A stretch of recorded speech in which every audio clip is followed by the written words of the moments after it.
we are live. Don't mind the first 3 seconds of that. That's some technical difficulties. How are we?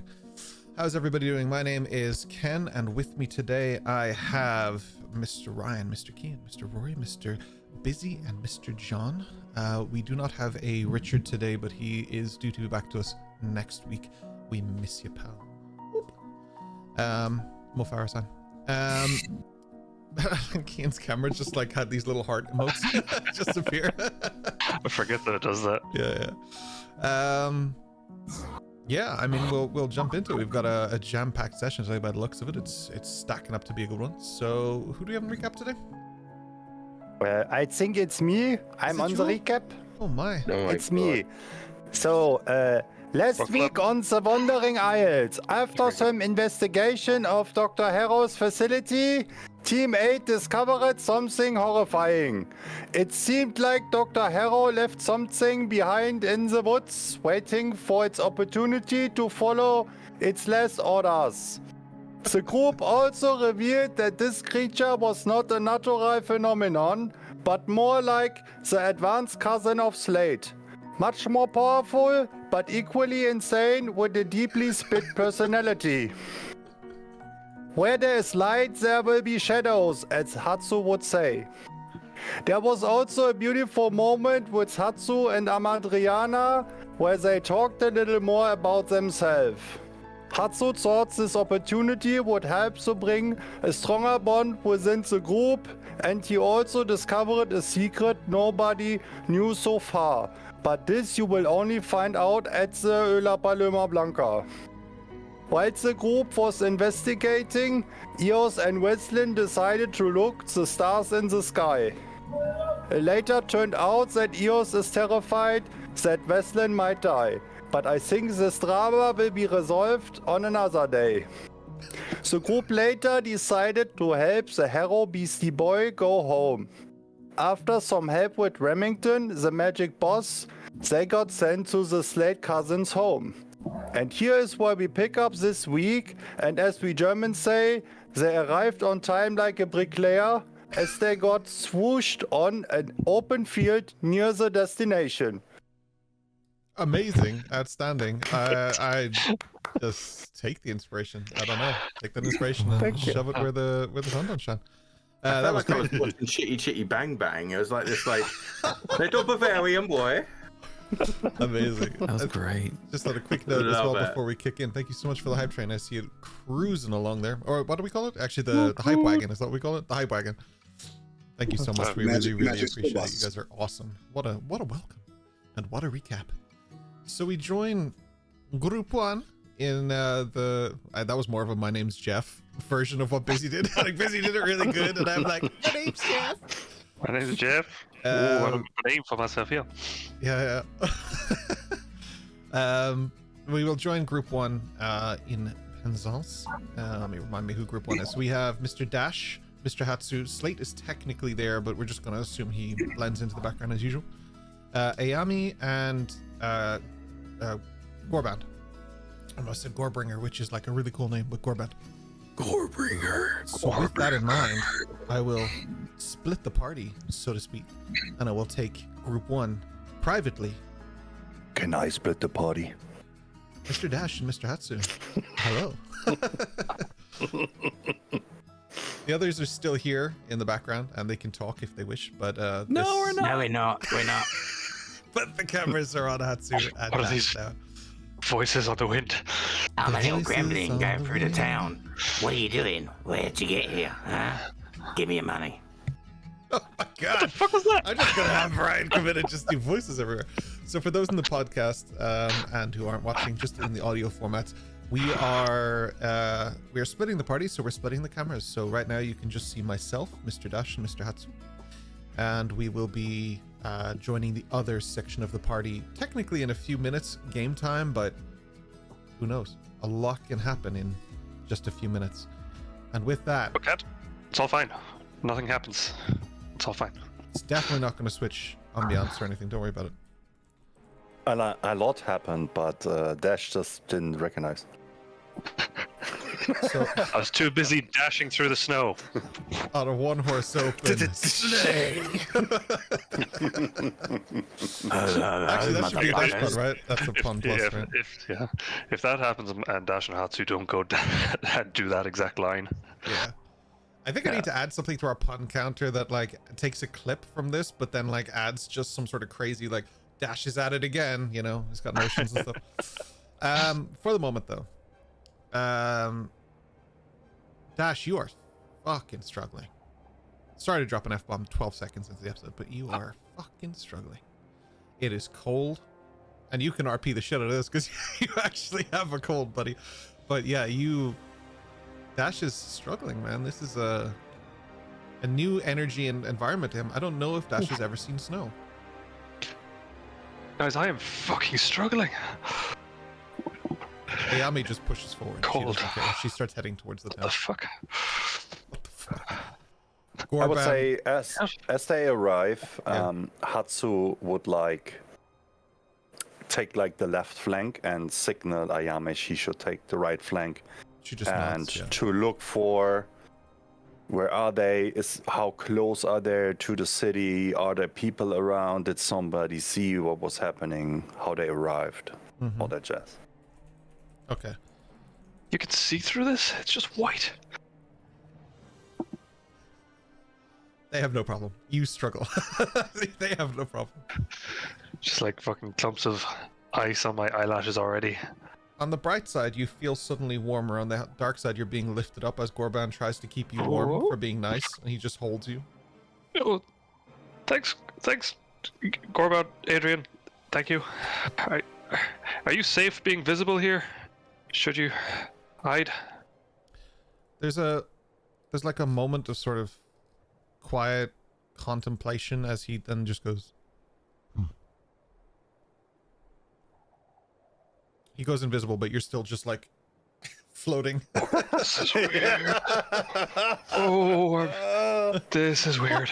And you can He see looks down. like a White Walker now. You're like floating in the air. Like, what is it? Like in Star Wars when C-3PO gets lifted up by Luke, so they think he's a golden god. Oh, this is weird. Yeah, so Ayami, like Slate pushes forward and he takes the form of Ayami just to make it easier. So you have two Ayamis kind of moving, but one much more clunky and clumsy than the other. With that, Hatsu, you may notice that there might be ways to notice who Slate is in certain aspects when he takes the form of someone you might be familiar with. He would take notes of that Yeah.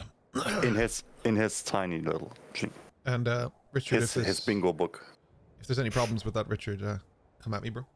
Yeah, so you guys make your way towards the town. Now, the town is it's snowing, so it's a blizzard. So with that, like, the town is fairly locked up and shuttered. There's very little commotion in the streets. So what is it that you guys are looking for while you're here? Taylor, any place that sells clothes. Wasn't your mother Taylor? Yes, but she doesn't live here. Did she sew your new blue jeans?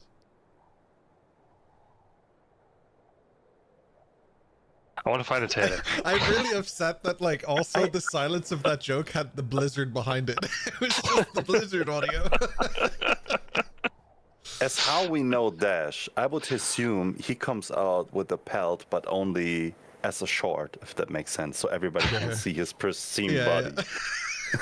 He's gonna look like one of those I'll people. get rid of the entire suit and just the pelt. Yeah. Like in Diablo, when it says Tarzan. they get like 10 to armor, but they're just wearing one piece of hide strip across their chest. Yeah. So I'll go and buy a breastplate, but I come out with just a bikini top. Ah, not a woman's breastplate. That's exactly it, 100%. Yeah, with that in mind, you're trying to find a tailor. I mean, a tailor is not really an issue to find here. I won't make you roll for it, but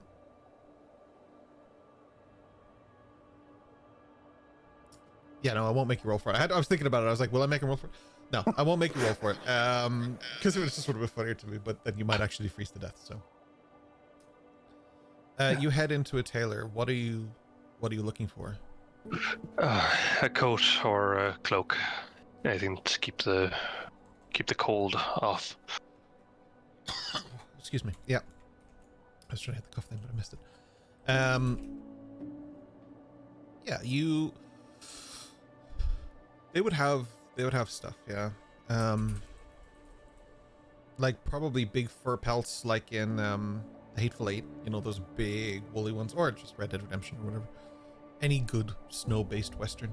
Yeah, those big, I don't know, they call trench coats that way. Ryan probably knows the answer to that. If the voice of Ryan in the ether knows.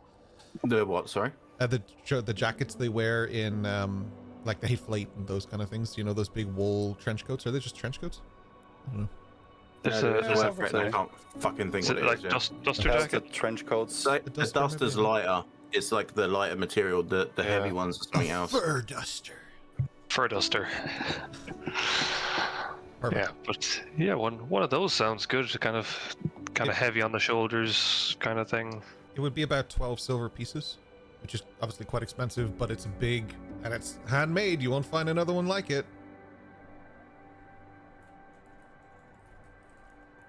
Sure, 12 silver pieces. That's fine. I don't know the value of these things, to be perfectly honest. But that So fits that sounds Dash reasonable to so me. well.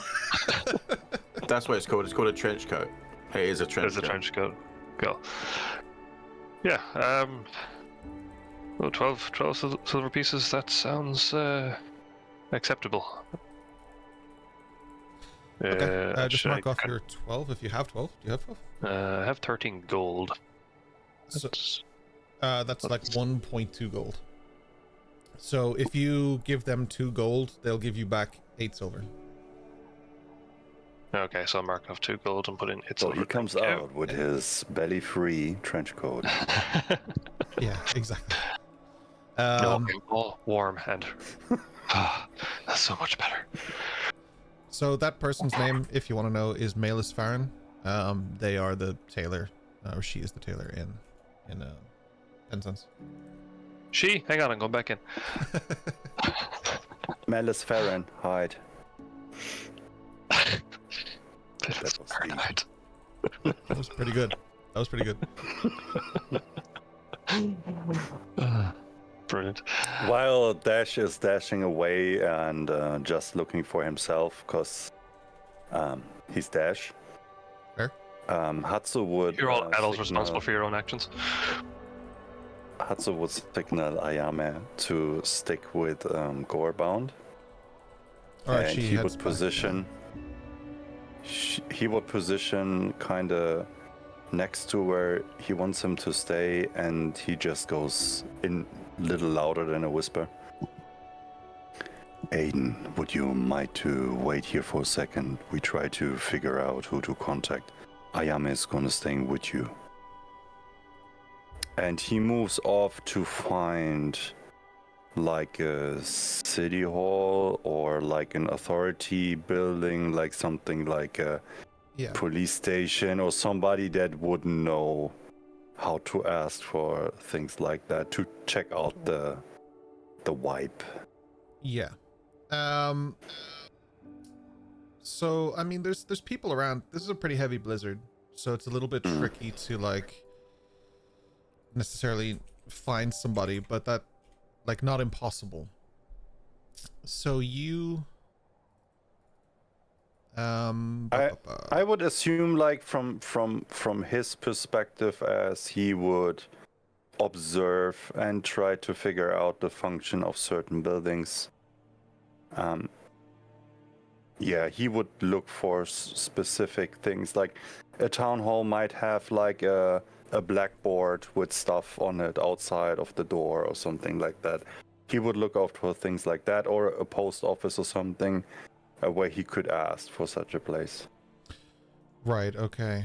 Yeah, I mean, there are post offices and stuff. There is there's a tavern, there's multiple taverns. There's like, what would Hatsu kind of himself look for more specifically, rather than a list of things? What would his first instinct be? What he would look for? Mhm. First, he would look for if somebody would look like police, something like that. But as you mentioned, there's a blizzard. He might look out for authorities that might try to keep people safe or something like that. So we would look out for a person like that to then get like the name or the building number or whatever for a place where he could talk official stuff. Yeah, this is a smaller town than that, so what you would probably need... Sorry, I just blew on the microphone. What you'd probably need is... Yeah, you find some locals and you mentioned to them you're looking for that. There is a mayor. She's around, so like they point out a building of her that's hers, that's her home. It's up near where the cemetery would be in the town. He would approach it. Okay. You approach it and you knock.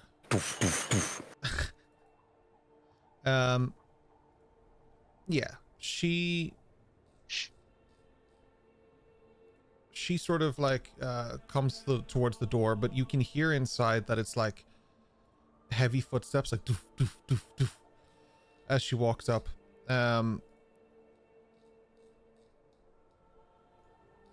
She would, let me see, how does she want to handle this?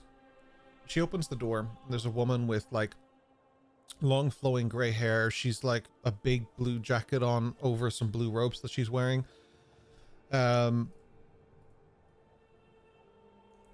There's a moment while she tries to sort of like like register you up and down, and then she's like, yes? Good day, my lady. And he kind of bows like a little bit. She just nods and she says, outsider, got it. My name is Dimphil.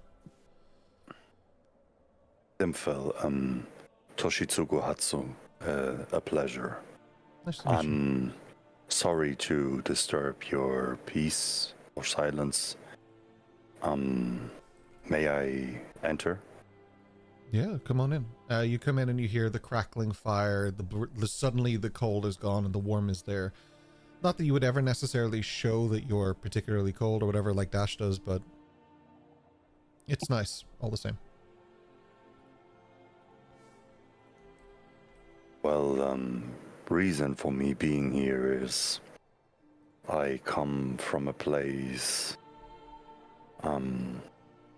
that you might not have heard of, but you might have, so I will just mention it. It's the... do you ever heard of the Crescent Pearl? She hesitates for a moment and then she's like, yeah, I've heard of the Crescent Pearl. So you're familiar with Mr. Remington Maleficum? Yeah, we have a few of his proteges here, I suppose. Well, the reason for me being here is we stumbled upon, let's say, an entity that got lost in between front lines and has quite a hard time to figure things out for himself. By the looks of it, that person might have been raised here in this town. But unfortunately, that person might not be the person that people might be familiar with from the past.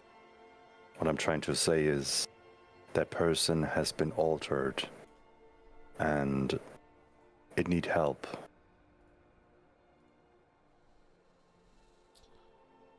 So my question would be, as direct as it is, would you have the capability and the will to help a person in need that might need some time to find himself in that person that he has become now? Whilst I appreciate what you're saying, I think I would need to know more of the situation before I invite those in need to my town. We were founded on the belief that everybody who needs a home can have one. And I'm not going to directly cast somebody out for no reason, but I need to know my people are safe too. You said they I were here from understand. before? Yes. But we don't know his last name. We only know his... What's the fucking English word? First name? Vorname? First name? First name, Yeah, first name, yeah.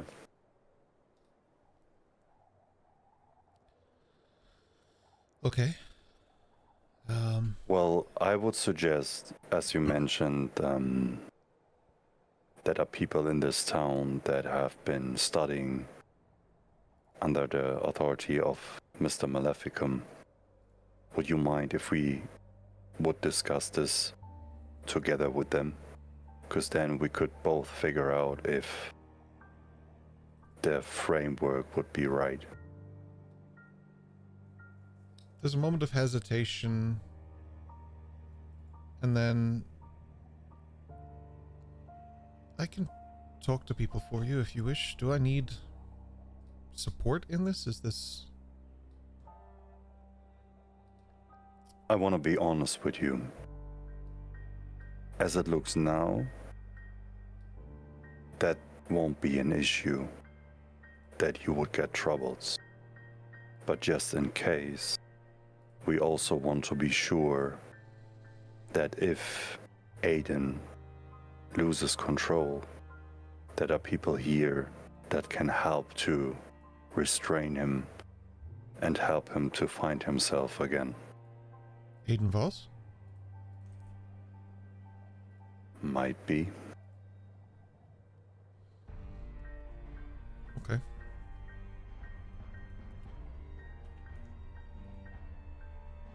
We don't have a massive security force. We don't have armed guards. It's not this kind of place. But I do have someone that I can bring.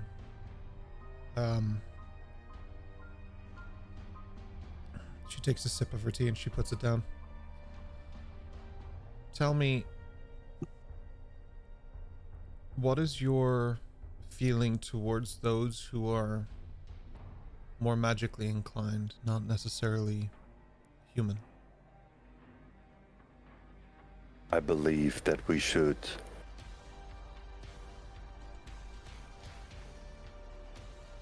I'm lacking the word. Oh, that scared me for a second. I think we should. Wait. I believe that we should judge people on their doings, not on their looks, on their beliefs, and where they're from. So I believe if somebody was altered and tampered with and lost himself, and he did find a way back because of his good heart, I think he deserves a chance. That's why I'm here. Well, she lowers her hood and her elf ears point out, her pointy ears, I should say, because we don't call them elves here. Should point out. Sorry, they stick out and she sits back and she's like, well, I'm glad to hear it. There's somebody that I need you to meet before we go on this small expedition, if that's all right. And this isn't a trap or a threat. It's someone who can help us. Would that be all right with you? Follow your lead. Whatever you need me to do, I'm happy to assist with. She starts to go out the door and she stops and she turns around. Do you need a jacket or anything? It's quite cold. We have tons of free jackets for visitors. He bows down a little bit. He says, Domo arigatou gozaimasu. I see it as an opportunity to train my strength. Understood. If that's all right with you, then absolutely, we'll carry on. Now, be warned. I don't know what you're familiar with. I know you go to the Arcanum, but I myself haven't been there.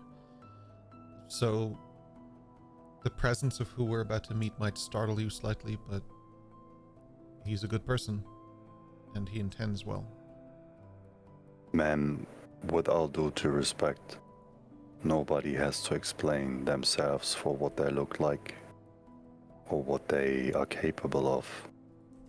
I've been in a lot of places, I saw a lot of things, and I'm not afraid. That's good. Keep that. She walks out, and as you come out with her, she closes the door. You would take note, possibly even passively, it's entirely up to you, but you would notice that she doesn't lock the door, indicating that this is generally a safe space, or that she just has nothing to lose. It's one or the other, but Yeah, it's generally Sweden, speaking. got it. Sure. That's sweet. She takes you through the snow, down past they have like a sort of a dock here that's like a fishing dock and a little market and everything like that, and she takes you past and then leads you to a building. It looks like it has like this old wood on the outside, but as she opens it, it's mostly stone. She leads you to what would be the smith of the town, and behind the counter is just this unseeming gentleman who's kind of standing there, and she closes the door and she just nods and says, "Gregor, it's all right." And as she does, he glances towards this gentleman, just sort of glances towards you, and then he looks back and he sort of nods, accepting and knowing, and his appearance changes, but I can't say that you've ever seen this kind of appearance before. I don't know. He's quite draconic in nature. A long nose, golden scales appear. He has points and spikes coming out of him, and he's wearing this beautiful coat of armor that is just very heavy and glowing in places. It's stunning. It's absolutely amazing. He has these piercing blue eyes, and he's quite considerably taller than you. He's quite large and very, very strong looking, but still has that kind of like agility to him. He nods and looks at you. Nice to meet you. He bows a little bit and he says, "Nice to meet you, senpai. As I've heard, you have been studying in the Arcanum." Long ago. Well, here's why I wanted to meet you. We have someone with us at the outside of the village that has been raised here, but due to the nature of people, he went through, let's say, a torture.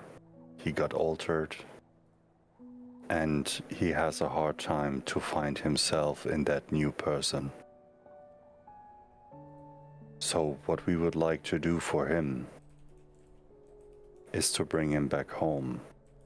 But we also have to be sure that if for some reason he loses himself again, that there's someone who can help him not to harm anyone or himself. I know it's much to ask for, but we would like to introduce you to him, and you might decide as well if you would carry that burden with us.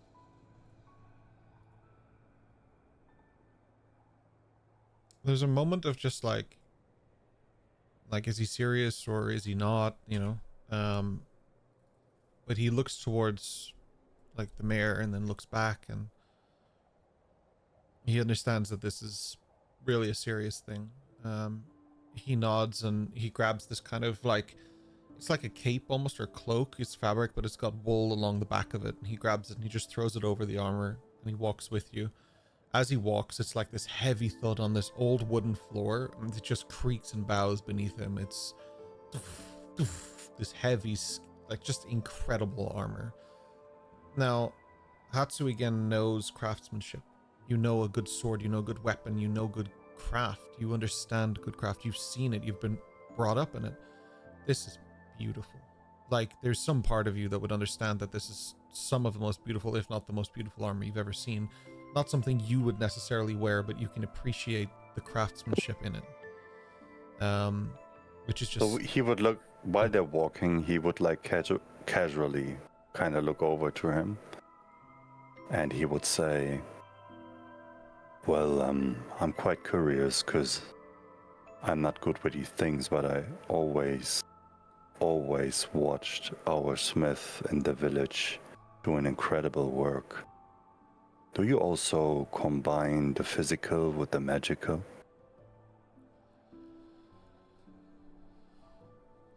When I craft, I put a lot of work and effort into making sure that every piece is made as it should be it arcane,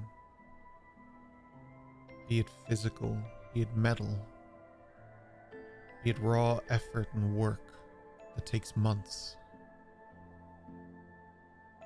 Everything is as it should be when you make the perfect piece. I have no fear of the magic. As he says that, there's just a spark of electricity through his eyes that fades.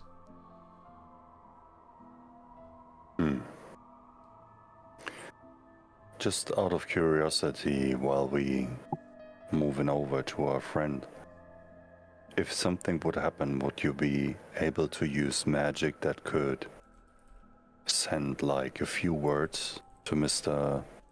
Maleficum? That's not my specialty, but we can get word to him should you need.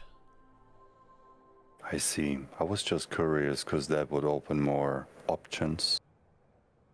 And we could come faster to aid if necessary. Two things occur almost simultaneously for you as you're having this conversation. One, Dash emerges from the dashery. from the Haberdashery? The haberdashery, yeah. Dash emerges from the tailor with his new expensive coat. And he steps out, but as he does, you also hear behind you, just in the snow, every so often, something is following you. It's a very subtle thing, and it's not something that's very proficient in hiding or keeping unseen. Hey Hatsu, I see you went ahead. Hello.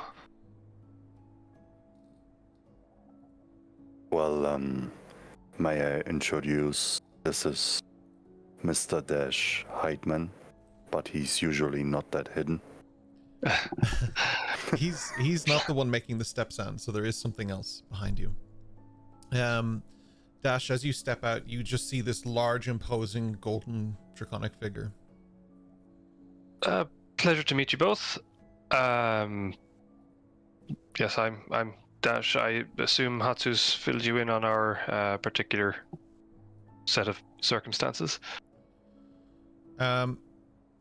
They both nod, and then the draconic creature sort of looks towards you and he's like, sorry. And he takes the form of this sort of man again in an apron and stuff. Like, don't feel need to hide your very impressive self on my behalf. Dash. I'm just gonna leave it. Yeah. He nods and he sort of smiles a little bit because that's the first time someone has kind of said that to him. Yeah. Hatsu, are we heading to Ayami and our friend, or do we? Right. Wonderful. You continue walking. Behind you continues that sound every so often. I'm just going to throw it out there. I'm assuming I don't notice. No, you have no idea. You're just like happy as shit, kind of kicking the snow. You feel warm again, and you're just happy your torso has feeling. So, yeah. Your tailors make Hatsu. excellent coats. Would Hatsu recognize it? I pretty Hatsu much can hear the assume so. sound. Yeah, it's Hatsu I'm talking to when I say if I ever talk to you two and I'm like you hear something, it's Hatsu I'm talking to. It's Hatsu. So I have to get some magic item for my perception. Hatsu kind of like has a little look over his shoulder, looks over to Dash and says, "Don't you want to introduce your new friend?" My... What? Well, sometimes if you buy very exclusive stuff for a lot of money in these little places, there are things following you. Look around and see if I can see anything following me. Make a perception check for me.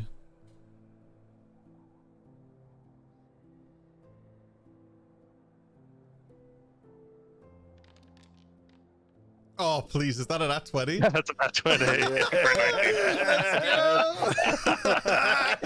go! Unbelievably unheard of. Ash can see something. You still can't see it though. No, I'm just kidding. Oh, fuck. You look back, and as you do, you notice it's almost a blur. Just crisscrossing the street is a small little, what looks like a kind of a gentleman, but with greenish skin and laid back, slick back hair. But he's moving so quick, it's hard to pick up any of the details. All you see is the long red cloak and almost what looks like a kind of robe beneath it as it goes straight across the street. Couldn't be more than 2.5 foot tall. Ah, I see. Thanks for pointing that out, Hatsu. We can see you. There's a sudden stop, and as he does, he looks as well draconic in nature, but quite small, a little portly, long kind of white hair at the back, 2 little horns, and these nice like red spectacles on. He's sort of like has this kind of tail and stuff, and he leans around kind of sort of a, not a lamppost, but like a sconce post, what I don't know what they're called, like a standing torch. He leans around it and yeah, I can see you too. Are you following us? I think you're just going the way I'm going. Oh. Right, would you like to walk with us then?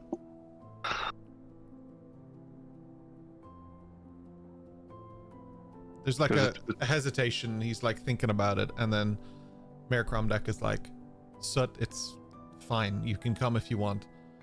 It's not that I wanna, it's just I was going this way anyway. You would do us a massive favor if you'd walk with us, because then, you know, it can help us keep an eye out. Are you trying to make me feel better or something? Is this some kind of... That's exactly what I'm doing, yes. Okay. It worked. Yeah, I'll come with you. He's just like sort of trucks along, but he walks beside you and it's like as he like walks through the snow.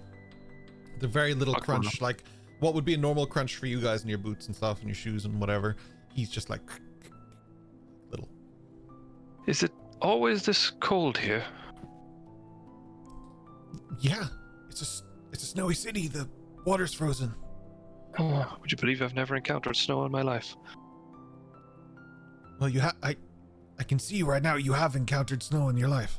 Well, up until today. You just... How did you get here without coming through the snow?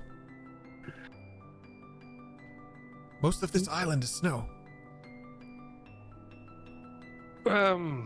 We came here in a great hurry. Probably don't need to hide it from you. We got transported here by magic. Oh, fair enough. Yeah, that makes sense, I suppose. It's not very common. Must have cost a lot. Do you have a lot of money? No. Are you sure? The jacket looks real nice. Yes, it cost a lot more than I would rather have spent on it, but worth it, wouldn't you agree? Sure. I mean, I wouldn't pay more than 5 silver for it, but it looks nice. 5 Well, it's good to know. I'm not familiar with winter coats costs, so I might have paid a little bit extra for it. But say it's good for the local. You're from Pelparoth, right? Yes. Yeah, that tracks. That tracks. Yeah. But anyway, I'm sure it'll be worth it long term, helping the local economy and all that. Quick question. Who are you? Who's he? And where are we going? Oh, my name is Dash. This is my colleague Hatsu. We're going to help a friend. that's run into a little bit of trouble. He kind of just straightens himself up and he like corrects his jacket and he pulls out the lapel and he's like, "My name is Sut." So, it's very nice to meet you. That's spelled S00T. I'll be sure to take note of that. Thank you. Like You should. in what's up? No, not like that at all. Kind of the opposite. Hmm. It's like I'm trying to get familiar with your local tongue. Think you can just call him Soot. It's yeah. Sut's a good name. I'm good with it. Like Good name. like It's you. sitting down, sit. No, like after you have a nice campfire, it's the crap beneath it. Wouldn't call it crap. Hmm. Takes fire and fury to make it. I like you. I was gonna rob you, but now I won't. You're good. You're good people. I appreciate that. Thank you. Shall we continue on? Yeah, you guys continue walking. It's not far. You approach up, and Slate and Naomi are up there, or the two Aomis are up there. As you Of course, approach, Richard is missing for this one. I know, right? I As feel they so bad for him. approach, Hatsu kinda lifts his arm like a stop sign, whatever. Everybody and he turns to stops the walking. mayor and the nice-looking dragon, which I forgot the name of. And Gregor. What was it? Krekor, so Krek- Krechor. Okay. Gregor, okay. And he goes, well, let me talk to Aiden for a second so he knows what's going on. I don't want him to panic or feel uncomfortable. They all nod. That's I'll a be back. good idea. Yeah. So he moves I'll come with over you, Hatsu. to Ayame and Slayame, Nice, yeah. and he kind of looks into the nothingness and says, Aiden, you can put down your hide. There's like the snow is coming down, but there's a visible sort of outline of him around it anyway. The snow's landing on him and melting quickly from the heat. But it's not an invisibility like that prevents him from being seen. It's an invisibility to like a cloak or detection. It just keeps him ever so hidden. You don't need to hide anymore. The invisibility disappears and his whole appearance comes to light in one sort of quick moment, and there's a sudden almost gasp amongst everybody as they sort of witness this and experience this as Gorebound appears, this massive hulking creature with very dense thick hide across his skin, completely bald, and just looks vicious, looks mean. We talked to some people and we talked to the mayor as well. And they might remember you, Aiden, from your younger days. And they're willing to talk how we can approach this if you're fine with that. He nods. After a moment, he nods, and he stands there, but he doesn't make himself smaller or bigger. He just maintains posture, heavy kind of breathing. Do you recognize these people? Do you remember them from your time here? He kind of looks for a moment. Let me do a quick check.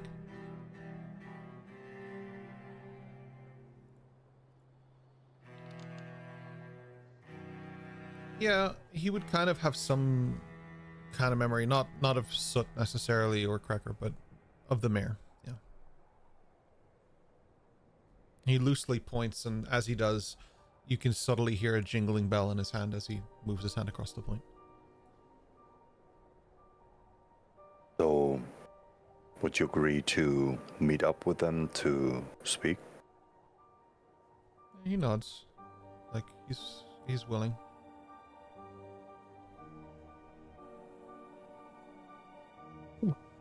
Well, I'll then, gesture for them to come over, I guess. Yeah. As they all approach, they stand at random, and suddenly there's like, this is a big group because there's Ayami, there's Slate, there's you two, there's Sut, there's Cracker, and then there's the mayor as well, which that's a lot of people all of a sudden. So there is this like overwhelming sense to him, but he's trying to relax since they calm. It's okay. We'll look after you. I'll just kind of tap probably the back of his calf. Yeah. Yeah. And as you do, he stands there a little more confidently. Should we move out of the spotlight, so to speak? No, this should be fine. This will only take a moment. agreed. Okay. So, we came together here to talk about the situation. I know, Aiden, you don't remember much, but why don't you tell him why we're here? You remember the mayor, you said, right? I think it would be the best if you try to speak for yourself. Because it is your wish to stay here, as I understand, right?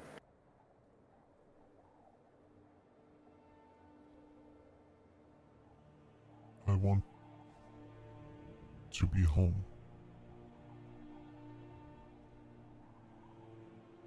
To help.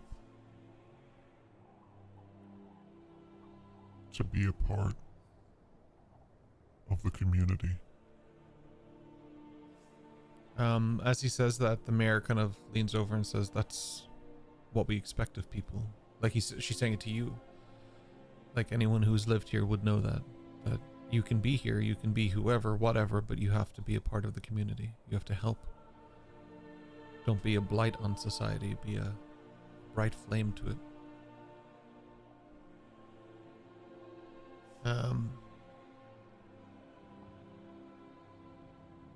Yeah, it's a nice moment that he clearly remembers this and the way of life. The mayor, he would know, but she would have been much younger at the time. She points out that Adrian, he would have left. I should just check my notes, but it was quite a while ago because he went to Penzance. So he went there specifically to study and to do things, and she hasn't heard about him since. So this would have been in the early days of when she sort of got in here and did things. So yeah. While she's talking to Adrian, I would like to catch Krekor's eye and kind of pull him off to the side, just slightly out of earshot while they're having their conversation. Okay. I feel like we should let you know that I don't know if you're familiar with the name Dr. Harrow. There's a slight pause and then she nods. Yeah.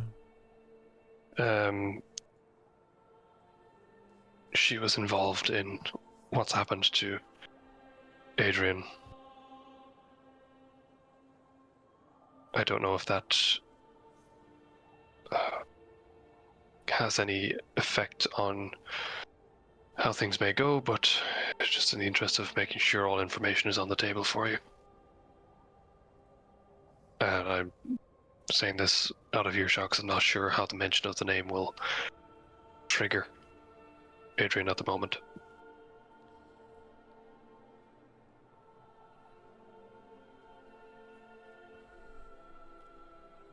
Respectfully, what is it you expect us to do for him? Be nice to him. Let him be part of the community and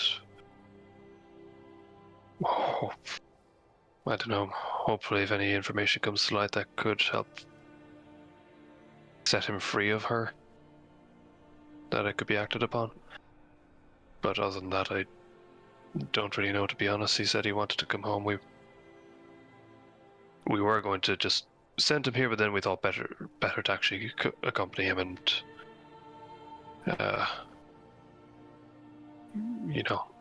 talk to everyone about it first.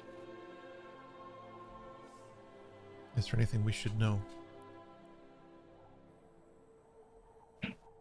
He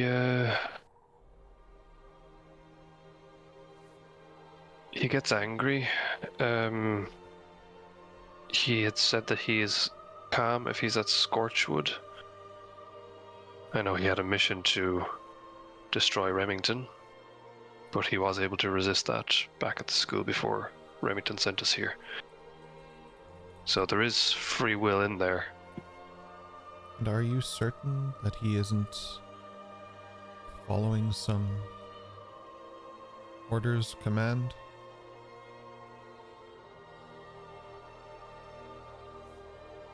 Quite certain.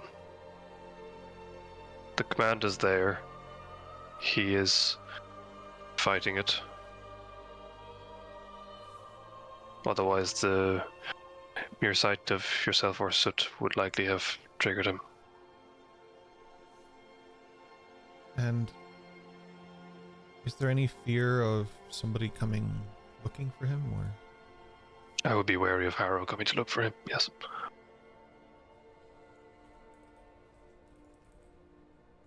But he can hide himself quite well.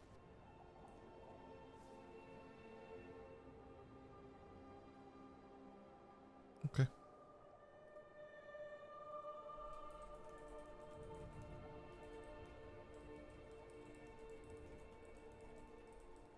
Okay. And we have Well, other they on the friends on the side- way who might be able to give you more information as well. They'll be here soon enough, I'd imagine. We're going to say that too? While they would have been talking, he would kind of speak to Draco, I guess. Okay. And he would say,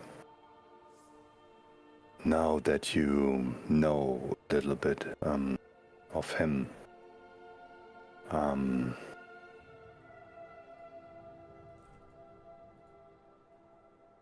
I would like you to guide him a little bit, if you don't mind. You're familiar with things that people might assume by the looks of somebody. And I guess Adrian is not that type of person that can just change. He can hide, but he can't change. So he might need some assistance, some guidance, someone that help him find his place in this community.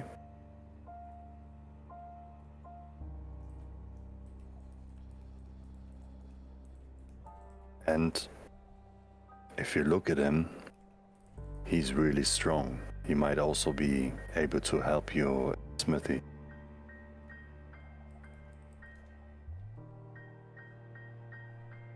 Yeah. I'll find a use for him. I have a couple uses for him, Sut says. Alexa. Couple uppity people come through there, you know? He's good security. Well, I guess he is. And Adrian, he goes closer to him.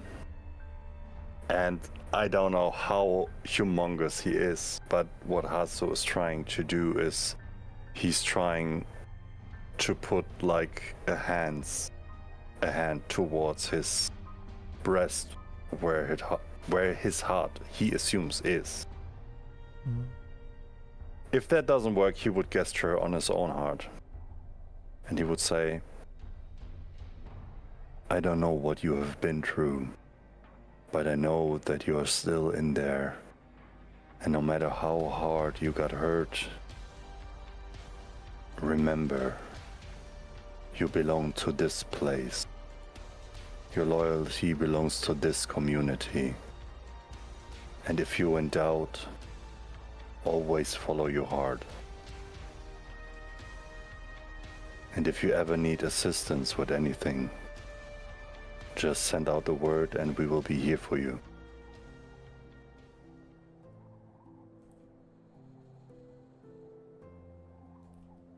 He's quiet for a moment. Like he feels Dash kind of like has his hand patting on the back as well, so he feels comforted and Thank you, friends. This I will remember.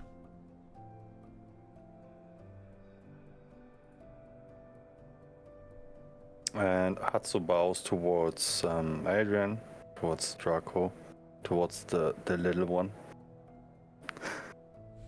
And he moves over to Dash and the mayor, and he speaks to the mayor and says, well, I guess he needs a place to be, but I know he's quite big, so if you need any assistance, if we can help build a home for him, we're happy to assist. yeah, we can get a few people together, but the more hands the better for something like this. There will be people from the Arcanum following short, so maybe we can set this up.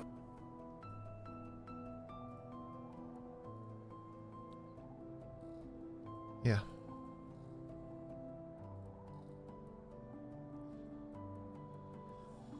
They look around and kind of try and survey the land here. A little bit outside the town, but close enough that he can still be a part of it, just far away enough that, you know, he won't just fucking smash up the place or, you know, kick it over or whatever.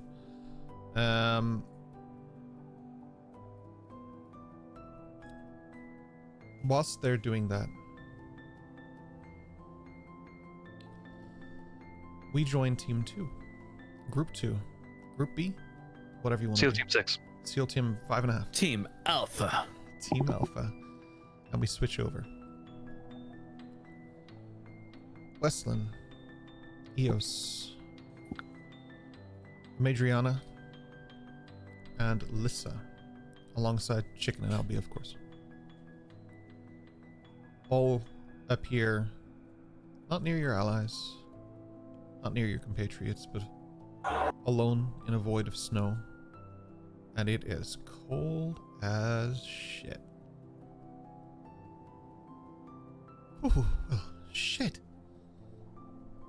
Lissa is struggling, also from Palperoth. What's the matter, dear? Not used to operating in different temperatures. Oh, I just like things that are a little bit more tropical. Yes, although I'm not feeling it probably as much as you by the looks of it, I'm certainly not comfortable. She looks around and she can't quite make anything out.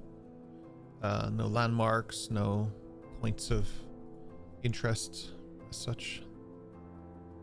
Can I see the dragged footmarks of Dash? Like to track him. Make a perception check for me, please. Or Or it his would be Nean- survival, sorry, be survival. Or his Neanderthal knuckles dragging on the floor, you know. Wow. Quickly mutes Kian so he can't even retort. That's just an 11. 11. It doesn't look like it. You have the feeling that nobody's been wherever this is in a while, but the blizzard is pouring down.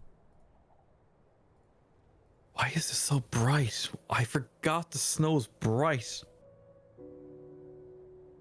If you want, you can always hold my hand and just cast darkness on yourself. I wish I had it.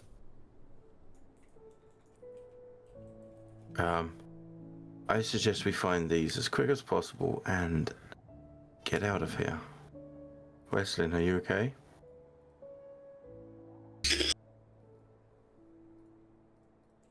I've not seen snow like this in a long time. Is it a good thing?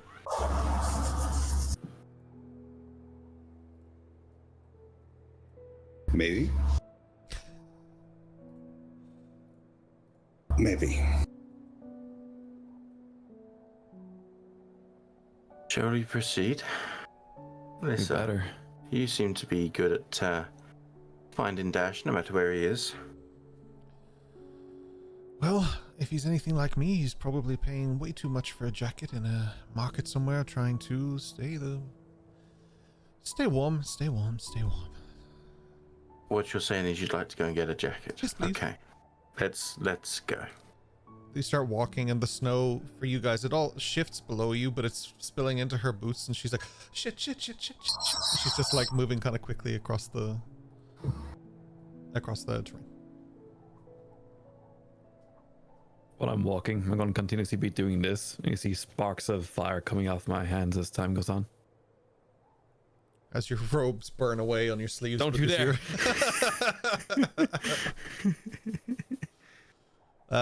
Yeah, you have no problem. You continue on. Yeah. Thank you. Yeah, so you're gonna find this haberdashery. Try and get this something a little bit warmer. I might get myself like a little scarf or something as well. You can all do this if you want to, but I would need a survival, perception, or investigation check. Investigation. Oh my god, I'm rolling so well tonight. Get in. Thank goodness Well, we got eventually yourself find one us little in the sheep. die.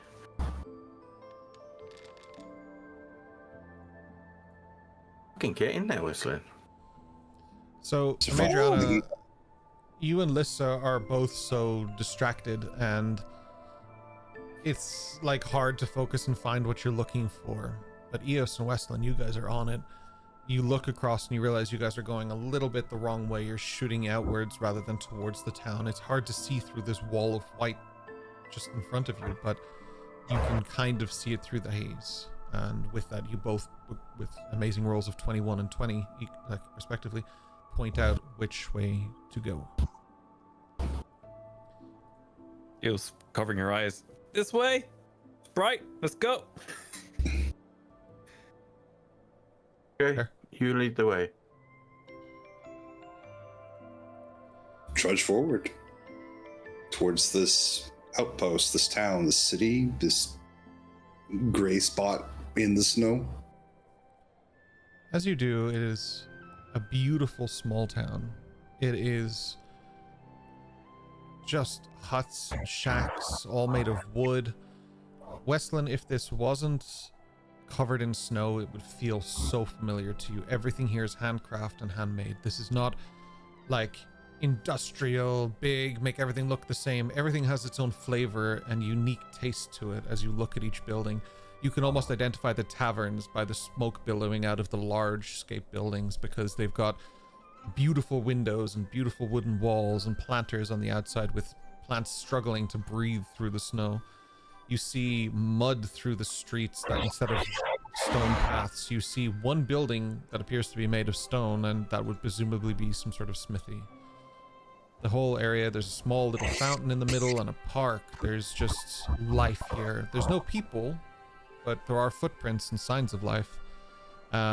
Chicken is just like leaping in bounds through the snow, like leapfrogging through as he goes. Yeah, yeah, for sure, actually, yeah. Trying to get through, but Albie has no problem just swooping around. I'd actually keep him kind of close to me. He's probably like on my shoulder or on my pack. Sure. I'll say he comes in and lands on your back and kind of chills with you on your pack. Yeah. She doesn't know she can trust the skies here yet, so. Yeah. I would say, didn't Slate say this was a coastal place? I was expecting it to be a little bit warmer, I will say. There is a coast. There is a coast. The water is predominantly frozen for quite some time, which is incredible to see.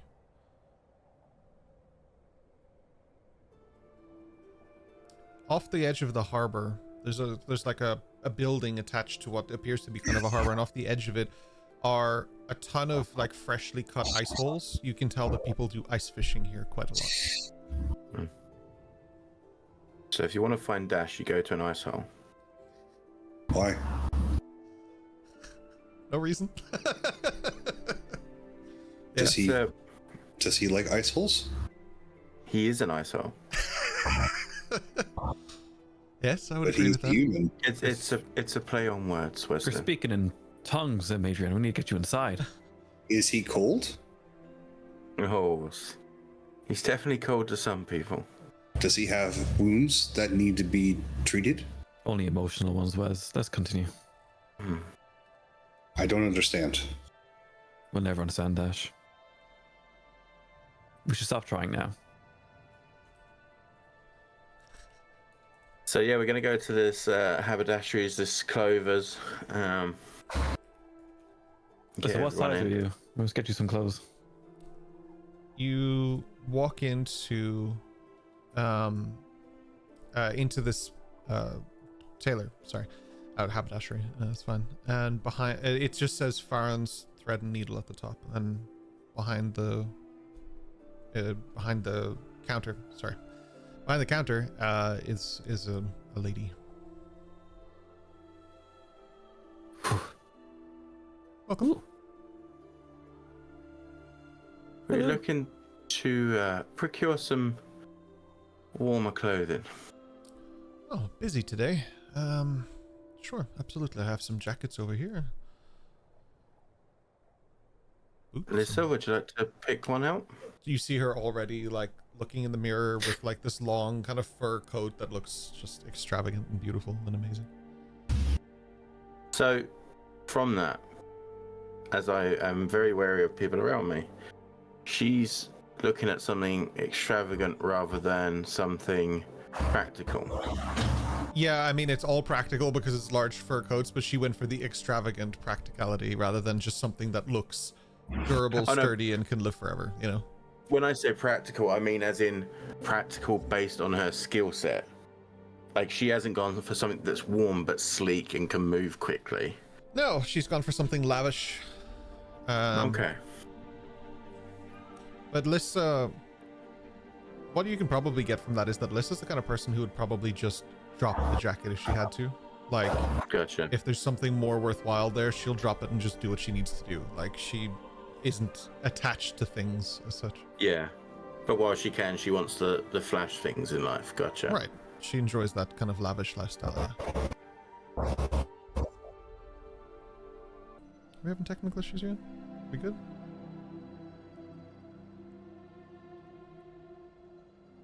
Might be having tech issues here. Apologies for the interruption. I'll tell you what we'll do. Stream, we're going to take... back now. We think we're back now. What we're going to do here, stream, is just take a few moments. We're going to have a quick break, and we're going to just try and sort out these tech issues on the back end and see what it is that's actually happening, rather than coming in and out for the moment. What we will do is take... we'll take 10 minutes. That gives us some time. We'll take our break now, and we'll come back right where we left off in the haberdashery, and we will do a boss battle in the meantime. So enjoy the boss battle while we sort out these bizarro tech issues. Be right back. What up? We're back. We're back with a dynamic quadruplet, quad boys. Hello, we're back. Apologies for the significant tech issues there. It appears to be resolved. We haven't had any issues now in a few moments. We have a failsafe, a backup, just in case it happens, because we want to keep this ship afloat. So thank you so much for putting up with us there, and appreciate it. Sorry you guys got absolutely demolished by the boss there during the break. That was Don't say unfortunate. airship again. Don't say airship again. We can't keep them afloat. Leave them where they are. Nowhere near us. PTSD from airshipping. Very first episode, you crashed an airship. Thanks. Yeah. And every episode after. It's tradition. All right. So with that, We get an airship? we join our allies back in the I keep calling it haberdashery, but the tailor. Oh yes, both works. That was my fault. I started that. There was something I forgot to mention actually.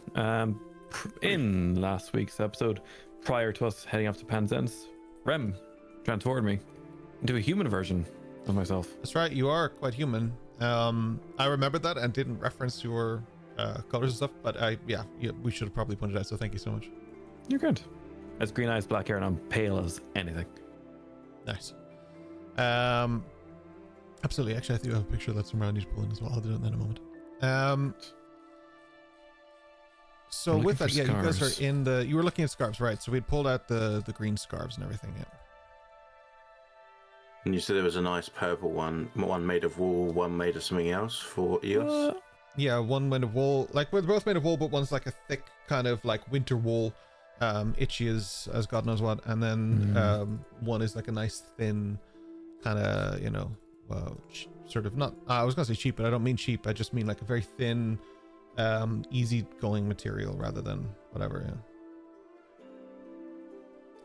For those of you not in our audio podcast, I'm about to put up a picture there of a human Eos that that Rory had made, and I just want to share it because it's quite nice. Ah, here she is. There she is, Monica from France. All right, so sorry, Rory. Got like a Two purple. she's got like an Eva Green look about her. Oh yeah, I can see that too. Perfect. So what do you want to do here?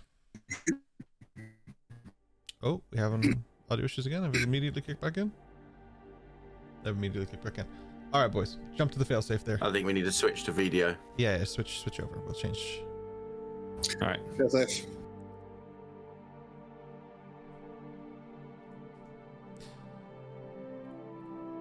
Now, should be able to hear you, boys. Sound off. 1, 2. Yep.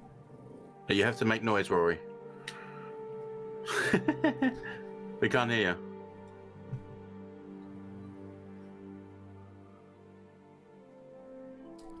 Oh dear.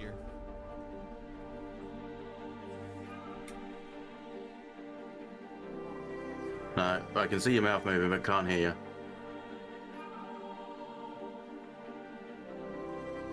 Anyone else? I can Can hear you hear me Ryan now? and you. Yeah. I have an echo. I'll check Working with though. Ryan. Okay. Okay, so am I still echoing now? No. No. There we go. And can Okay. the party hear Should me? work. Yes. Say again, Rory. This should be working. Yes, it is now. It's working. Why and, does that take so long? I think video's having its moment as well. and can you guys hear me? Okay. Yeah. Yeah. Yeah. Sweet. Let's carry on then. Happy Woo. days. How much are the 2 scarves? Both of them. 2 silver pieces each. Silver pieces. If are you looking for both Eos? I like that one. That one looks like it'd be itchy.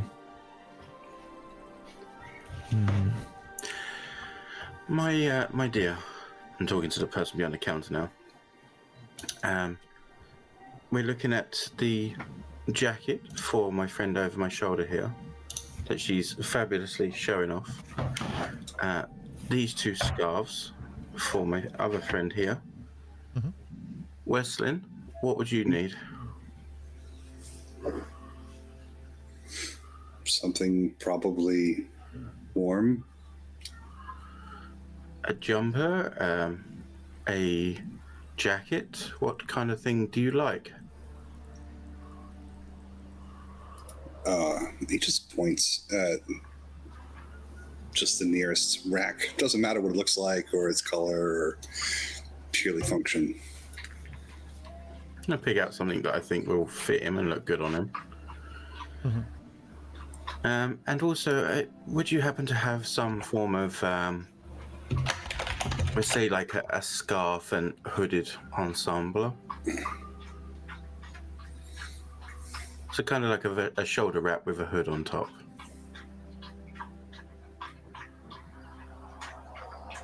Sorry, you're asking me. Sorry.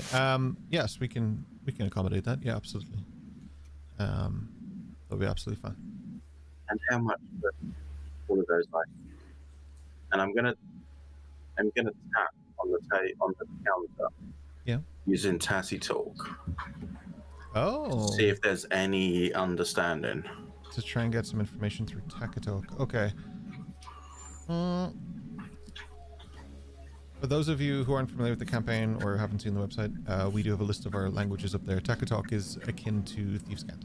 something similar to that, where it's like a hidden lingo. Yeah. I'll say make a persuasion check, and I'll give you advantage. Okay. Okay.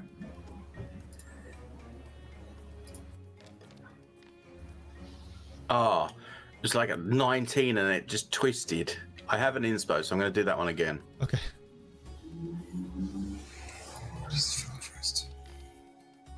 That's better. That's a 19.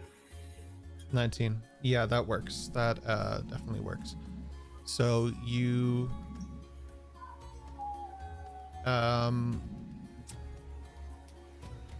so what is it? The jacket, the 2 scarves, The hoodie thing for me and a jumper for Westland. okay. She'll, because of your 19 and everything, she'll give it all to you for 5 silver pieces, which is like a massive discount. I'll hand over the 5 silver happily. But as I'm doing that as well, I'm also tapping onto the using the Tacit Talk to ask. Tall man, thinks he's good looking, with another man dressed all in black. Do you know where?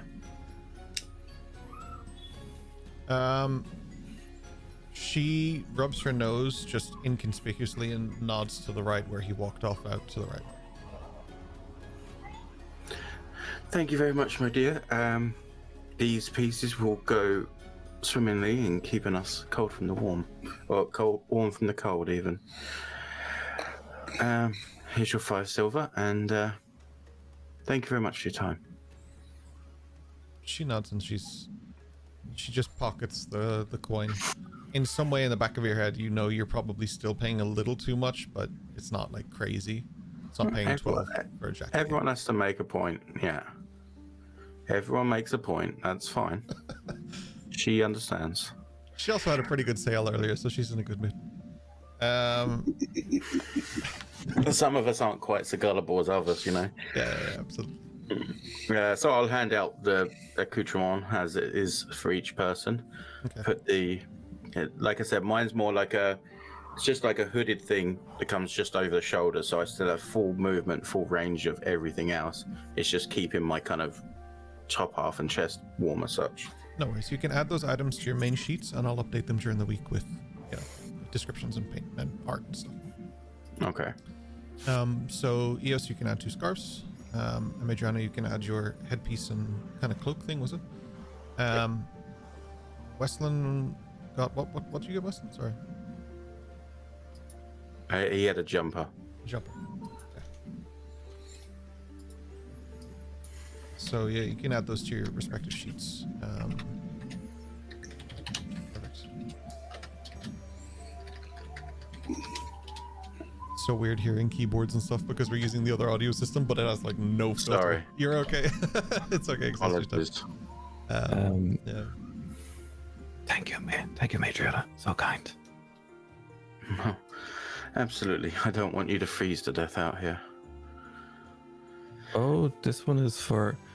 And she runs over to Lissa, and she holds up the slightly woolier scarf next to her like lovely jacket. And she looks up at Lissa, because Lissa's obviously much taller than Eos. Mm-hmm.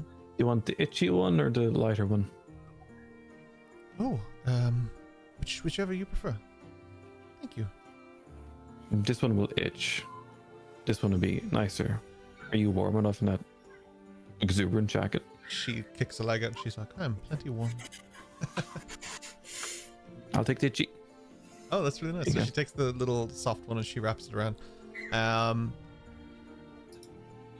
There's no recognition towards that. Like she's thankful and she's super kind towards you, but a Madriana you'd probably pick up passively just because you note these things. As she turns away from Eos, she's quite emotional for just a split second. Like nobody does nice things for her, so that was a nice thing, you know. So that's cool.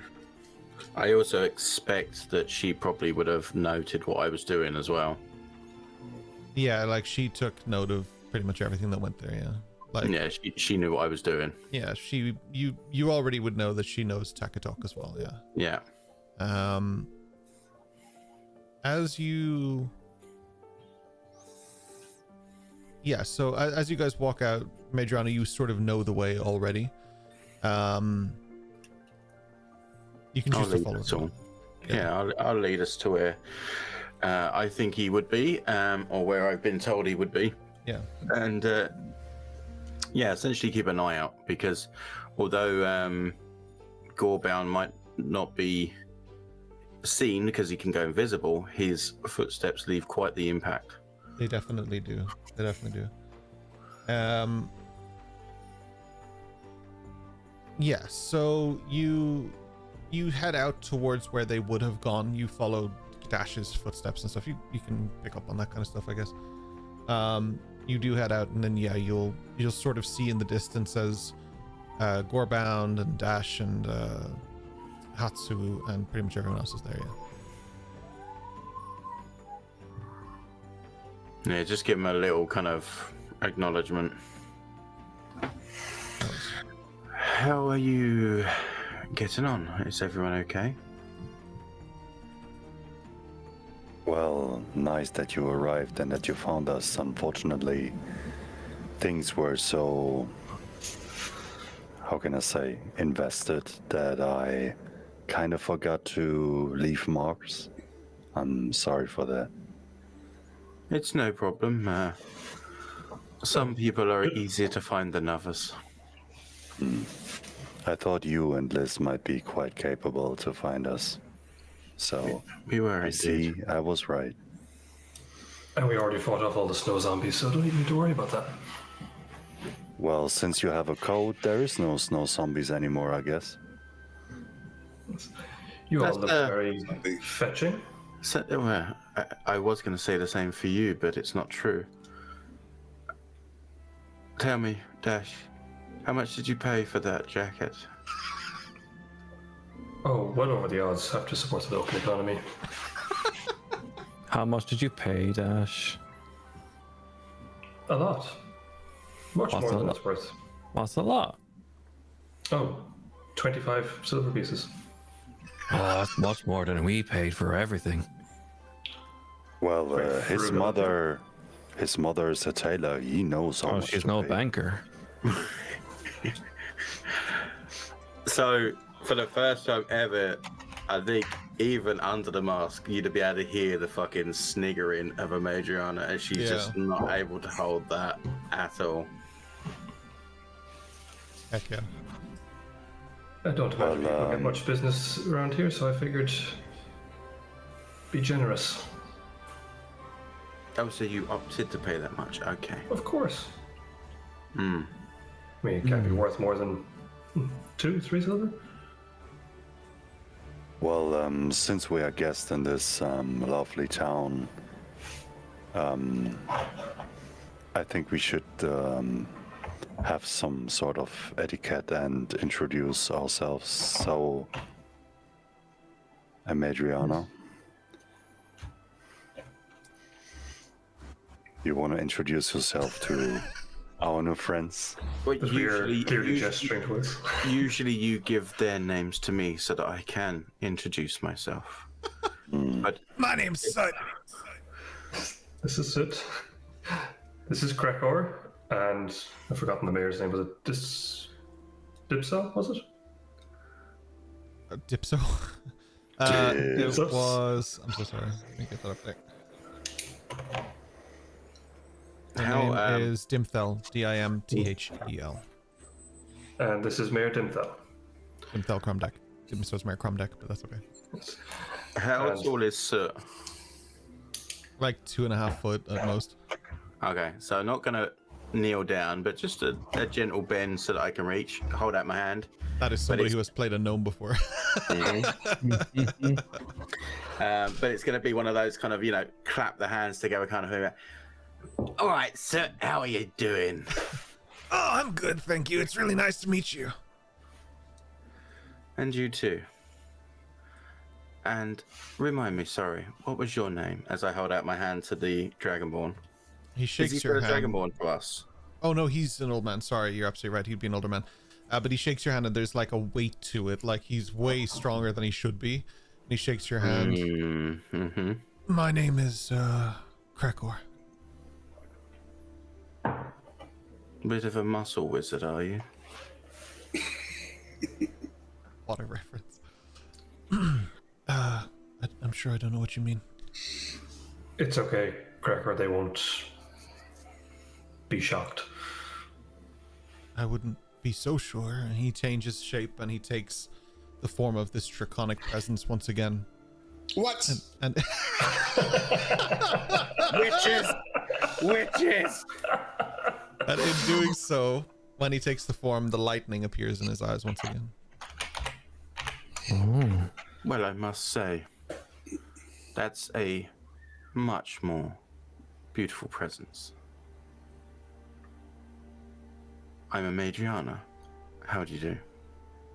Krekor Penzance. Oh, is this town yours?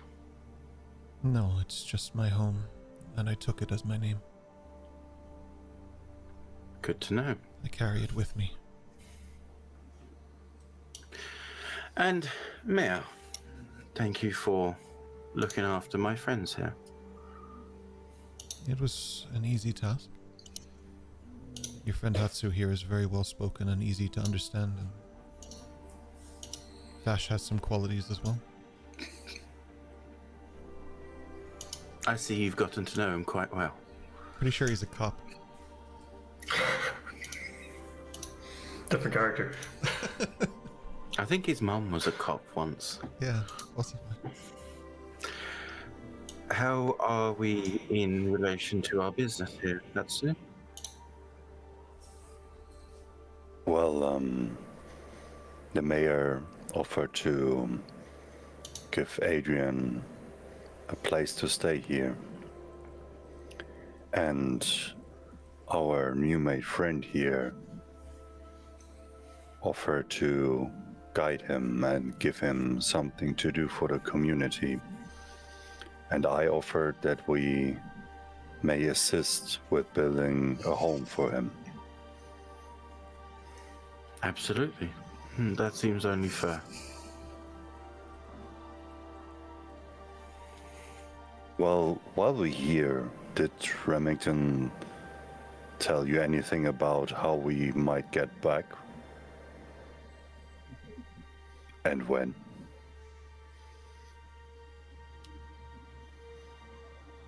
We have a really nice tavern and some nice spots to stay. We have an inn.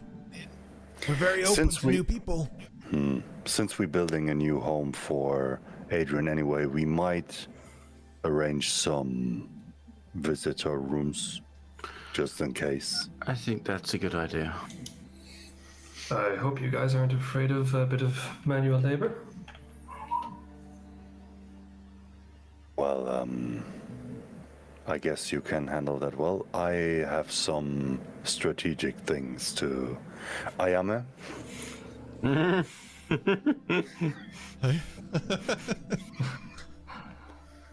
Well, actually, he would... I don't know what's wrong with me today. I just lose the names all the time. The draconic guy, I'm so sorry. Cracker. Gregor. Cracker Eisenhorn, yeah. Yeah, that's what I was thinking. That's what threw me off the whole time. So he would kind of guide Gregor a little bit to the side, and he would say, well, since I saw your craftsmanships and your love for detail, may I ask you for something? I don't know if you have the time, the capacity. I don't know how long we will stay here, but let's say the further I go into my studies, the more I feel that I'm not pretty useful in certain distances, if you understand. And he kind of shows a little bit of the hilt of his sword. And I need something to complement my arts on the longer distance in a form of a bow. Would you be able to assist me with that? I can help. There are a lot of great swordsmen out there that might be able to help you more, but I can try. I mean, in form of producing something that is made for me, not something that is made to fit everyone, if that makes sense. And if I might show you what I mean. And he removes the sword from the wrist, from the belt. Just pulls it out of his wrist, like Wolverine. He presents it like he open-handedly shows it to him, and then he slowly removes the blade from the saya, and lets him observe it and study it like a little bit. For a moment, he sort of he observes it. That's a really good way of putting it. He looks at it, and he takes it in, and he sort of looks at it in a way that you would be familiar with, but you're not familiar with other people looking at it this way. This is a deep respect for craftsmanship and a deep respect for like just the love of the craft is probably the best way that I can put it. He takes the sword and he stretches, like from your hand respectfully. He does it slowly to make sure that you are okay with this. And he takes it slowly, and then he does sort of a flurry with it, but it's very traditional, something you would recognize. And as he does, small sparks of lightning shoot up the tip and just blast off the edge. Very slowly, subtle little thing. They come from his wrist, his hand. Whether or not that's controlled is difficult to say. He does typical stances that some of you might be familiar with seeing Hatsu do. This is someone who's very well versed and trained in the sword.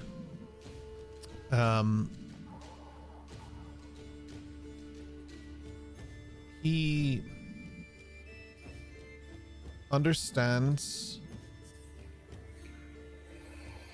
not just how the swords are made, but how the technology, like, not the technology, I'm trying to think of a word here, sorry. Not just how the swords are made, but he understands the beauty and elegance behind them, how to craft them, how to focus them. The art of sword making, the art of sword wielding, yeah. He places it back down in your hand with great respect. Hatsu would, as he would see this, he would take the sword back, he would bow like a little bit, and he would say, this sword is not only made with mastership of craftsmen. This sword is also made with love and soul, as you might recognize. But it also harnessed a gust of wind that was melted, smithed, and carefully put into it. I need a bow that would have features like that. Do you think you can make something? I'm not sure if I can, but I think if I can't, I can find someone who can. I can put you in contact with the right people. At best, I can make you traditional bows, but I can still give you the names of people who can make something more deserving of someone of your skill. He puts like his right hand on his heart, he bows. Domo arigatou gozaimashita. I would love to take both of your offers, because I really want something from a smith like you are in my position. Nods, and he's like, I'll do my best. Give me a few days. At the very least, I'll get you something. But I will give you some contacts and they can do more for you if you give them my name. And I will give you my stamp, and you will take it to them, and they will help you.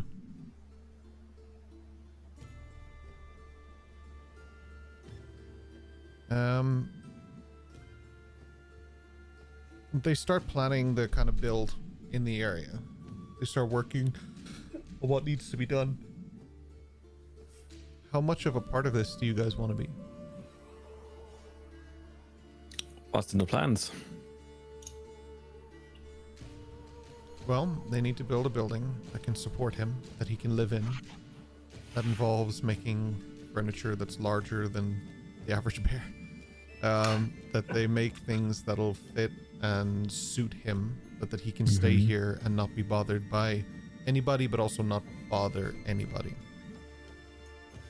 I mean, as a player, I would argue it was our duty, like from a Hatsu perspective, obviously. I would argue we came to help him, and we should stay until the job is done, because the more hands, the faster the end, and yada yada yada. And it's also something to build more kind of relationship. That's what I would vote for. Dash would echo that as well, and maybe as a surprise to many, Dash would be quite eager to get some, physical work done. Get stuck into building something with a sense. He's got to get that beach body ready. That's what it is. An excuse to take his shirt off. Yeah. Not in this weather. I think it's too cold for that. Rock hard nips that are 3 inches long. My God. Nips.com. You can hang his suit jacket off him. Icicles hanging down from the tips to the nips. Hell yeah. I'm too. Please fan art with your remarks. EOS would be very willing to assist with the planning stage of things. The actual constructional drawings, that type of stuff, she would be quite good at. Okay. Because she's physically weak. Okay. Yeah, so you can work on the planning aspect of this. So I'm gonna make a little list here because we're gonna do some shit. Some rollies? Oh, some rollies.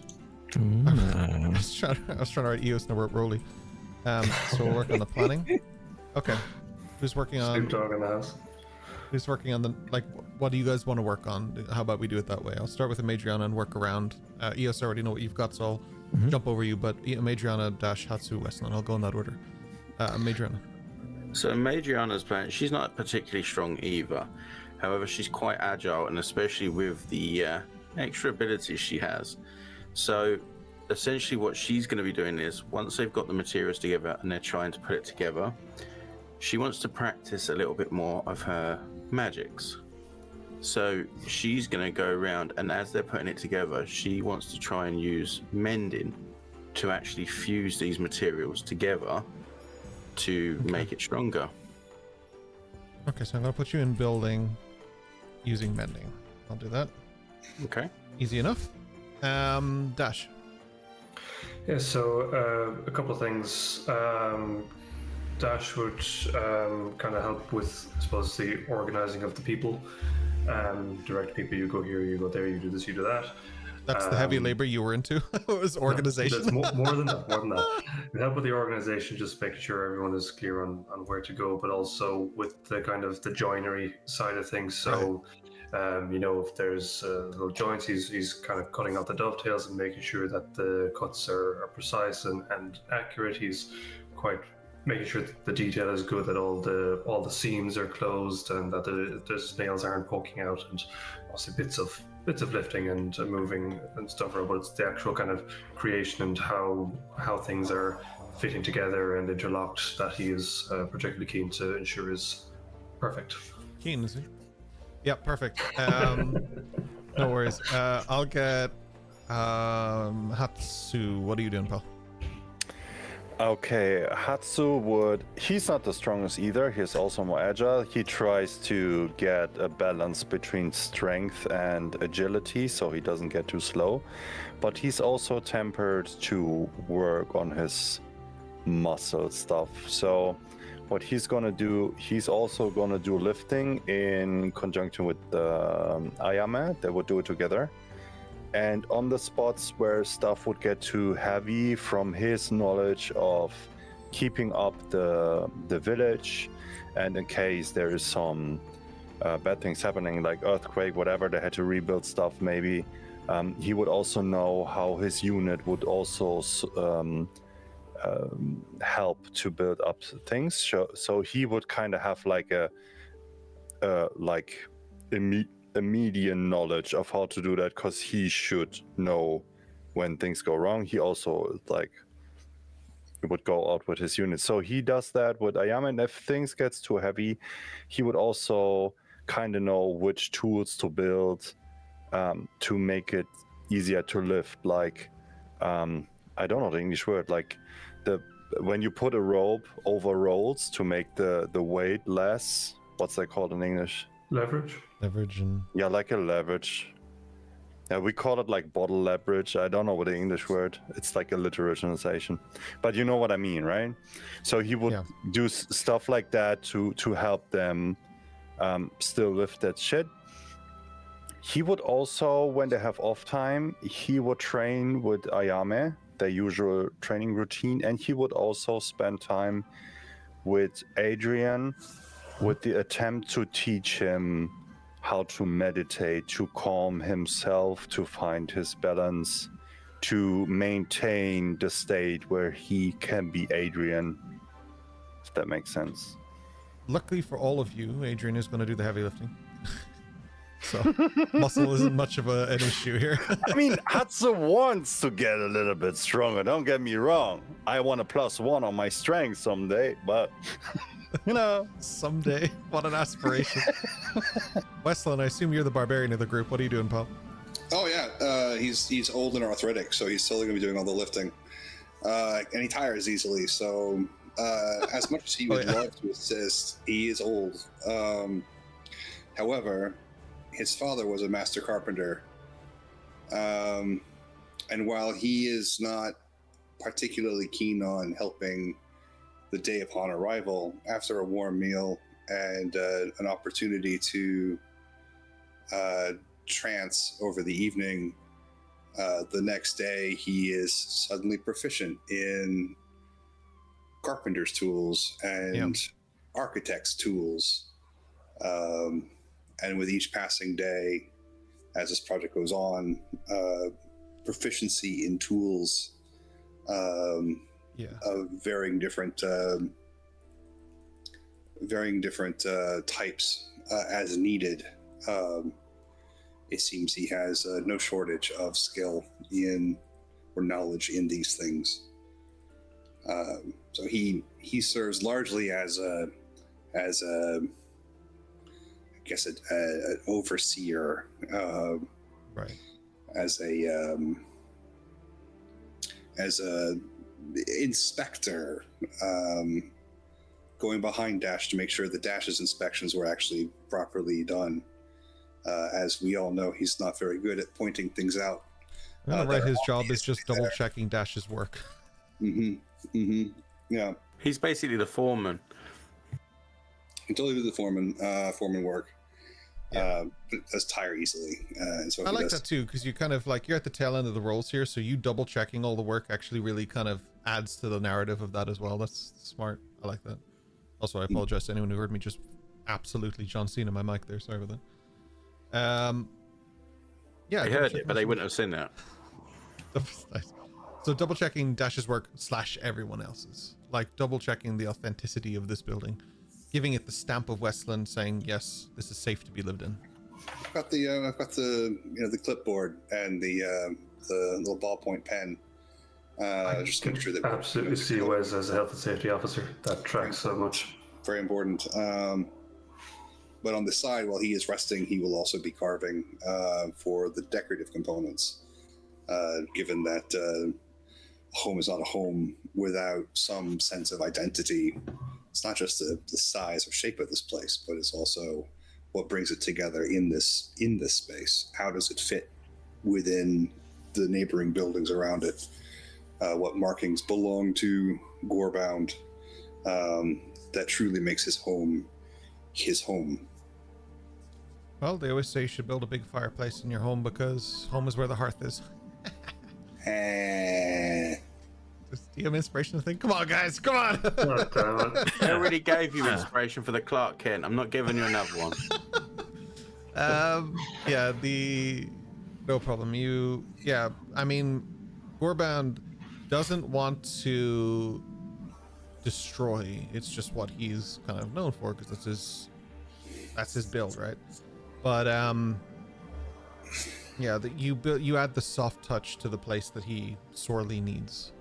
Something to remind him to maintain his calm, and that not everything needs to be like rough and violent. So, well, I mean, it's a lot of Gareth Stormbringer carvings, of course, obviously. Oh yeah. Not that he would necessarily know what that is, but it's important. Strong hero. Yeah. So yeah, I like that. Yeah, adding the art, like adding the Jim Fitzpatrick, that's what we were talking about the other day, right? The nice designs on the wall and stuff. That would be nice. Yeah, Celtic stuff. Yeah, nice. You add a touch of class to the place that Dash did not bring to the building at all. Because after all, you are checking Dash's work. Yep. All right, so let's go through it. So Eos, for that, I'm gonna need we're gonna go with direct rolls here. So I'm gonna say give me an intelligence roll for this, and you all have advantage on this because you're all helping each other. So I feel that's fair. Madriana, I'm gonna give you probably more of a dexterity thing because you're building, you're mending, you're doing things Dex you would lean on for that. Are you using inspiration to reroll that? Oh my god, a 2 with advantage. I'm using my inspiration to reroll that. You got 2 2s? I'm using my inspiration to reroll that. Mark your inspiration off and roll it. Go ahead, buddy. Yeah. Holding falls down. That's better. You guys are struggling here, boys. Mine was a 9. What am I rolling for? So Hatsu, I will get you to roll. Where were we? Sorry, I need to just find my list again. Hatsu, I'll get you to roll lifting and hauling. So I suppose you can. You said you were doing it like dexterity based because you're using leverage and stuff like that. So I'm going to give you dex, so you can lean into dex. And Westland, intelligence or wisdom because you're double checking Dash's work. And Dash, he's nailing it. Dash will give you disadvantage on. No, I'm kidding. Yours is charisma based because you're doing motivational stuff to try and inspire people. Yeah, and the joiner is kind of leaning towards sleight of hand for that. Sleight of hand, sure. If you want to do that as well. Sure. I'm probably gonna go with just the skill base because that's what I'm getting everyone to do. But it's just for now. Yeah. All right. I see Hatsu and Wrestling running that spot. Yeah. I would. Nat 20s on both of us. I'm not sure why it's not printing green. Oh, you got nat 20s on both? Sick. Yep. So 15 for the charisma, and it was dex then for the... Yeah. So, Ryan, for the notes, that was... Hatsu got it for lifting and hauling using leverage, and Westland got it for double checking Dash's work, and I really want that to be printed on the website forever, so... Slate In caps. In No caps. Lost John there for some reason on the screen. Apologies. We're back. So okay, we have quite a few rolls here. So Eos, for planning, you triple rolled to get to an intelligence check of 11. So you set up the planning. It's not just you working on it, but you do add a few good ideas here or there. You find it difficult because you're new.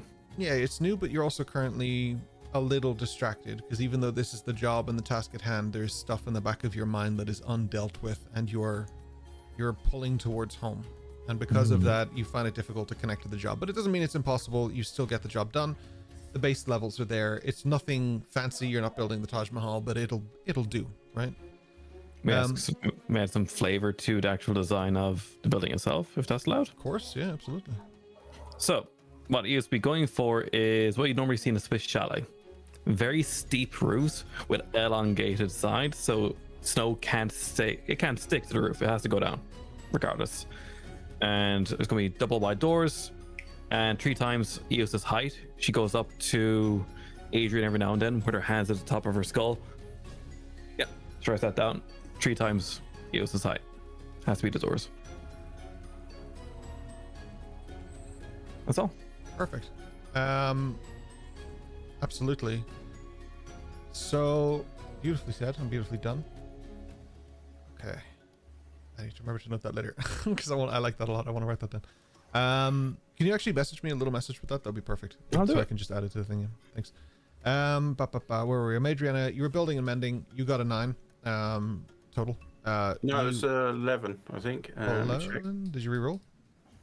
Oh no, it wasn't on. You're right. Sorry. 9, sorry. Eos got 11. So, Madriana, you are not doing a pretty difficult job. You're mending. You're doing things. You're just sort of in there and stuff like that. Is it perfect? Not by any stretch, but it's not the worst either. This is exciting for you because it's something you've definitely never approached before. You've never been out in a place like this, a small town like this, in the snow like this, building something, menial labor. This is all really exciting for you, in a sense. So, And using magics. and using magics, and it's your first time doing this, so it's not perfect, and there's room to grow. But who's perfect on the first thing that they ever do? That's not a thing. Dash believes he is, but that's different. So I don't know why I could throw Dash just under the bus. Despite that, she's happy that she's done what she was meant to do. Right. But she's also very disappointed in herself that it's not better. Yeah. Okay. Like, I she understand can't. that, yeah. She can't control the fact that she's so disappointed she hasn't nailed it already. There's also an element of it that I'll add, that is that Gorebound is not the most sensitive at placing things, so things are easily damaged in that sense, and as he is the muscle, it's only himself and Krekker who are actually kind of like doing all of this, that it is it's like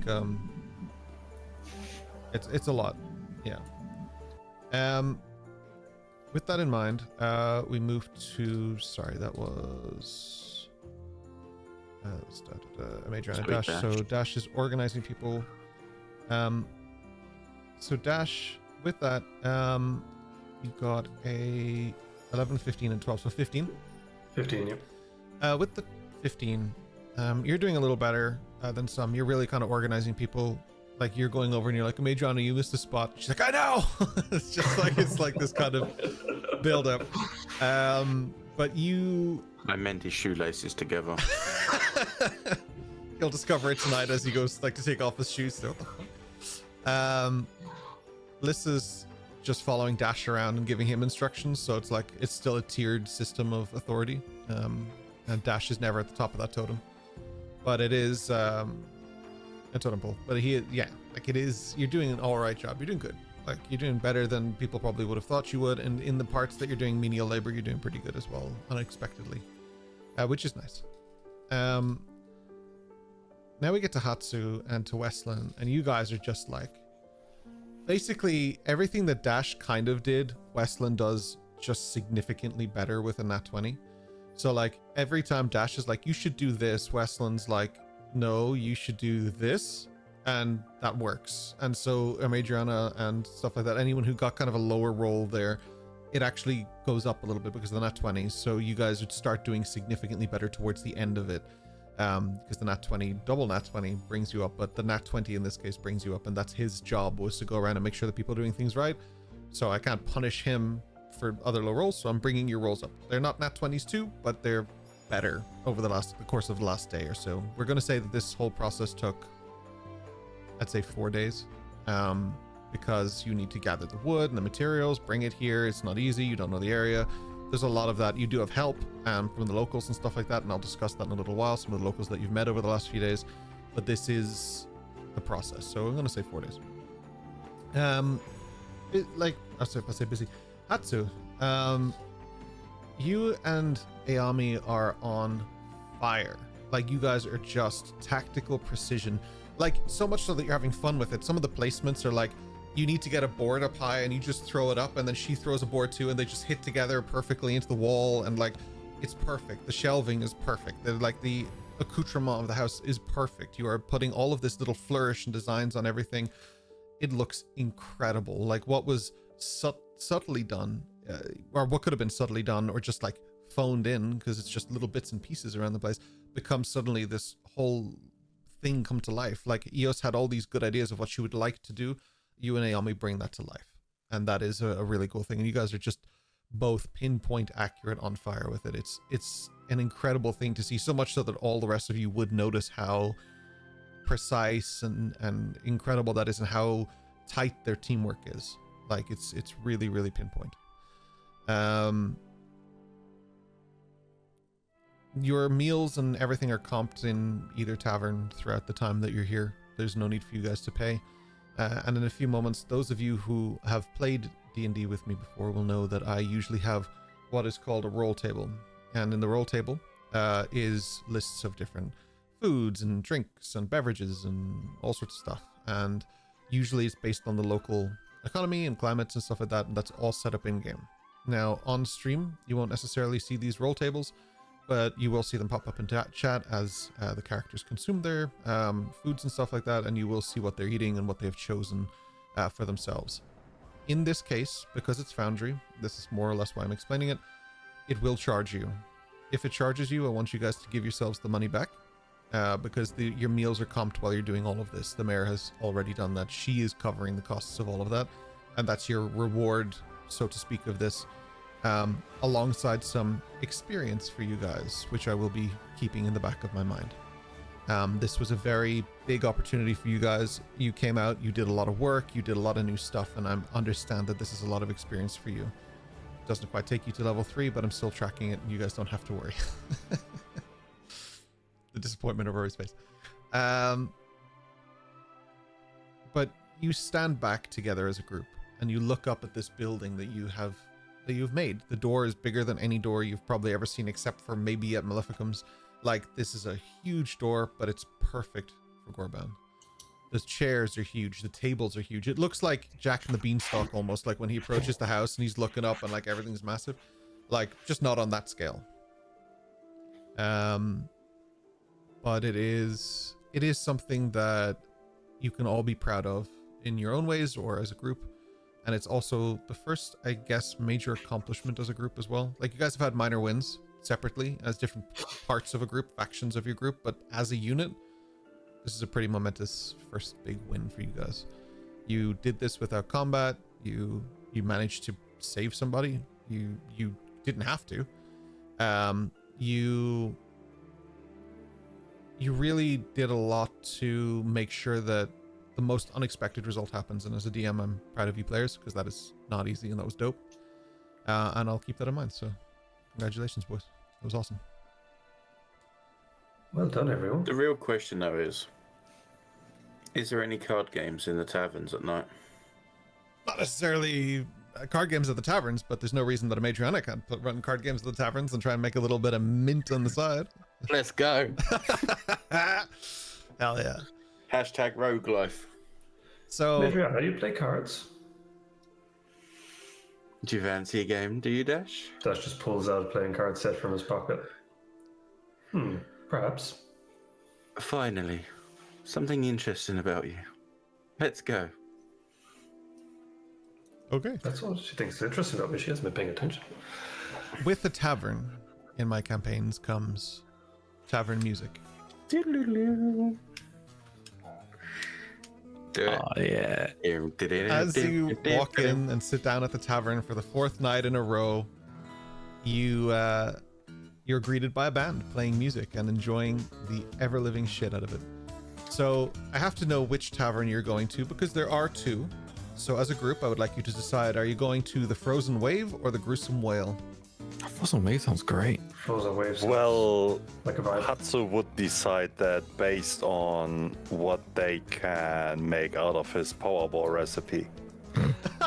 Because he wouldn't eat anything else, and Ayame wouldn't as well. You are going to be very sorely upset, my friend, because everything here is fish. Fish and vegetables, and that is it.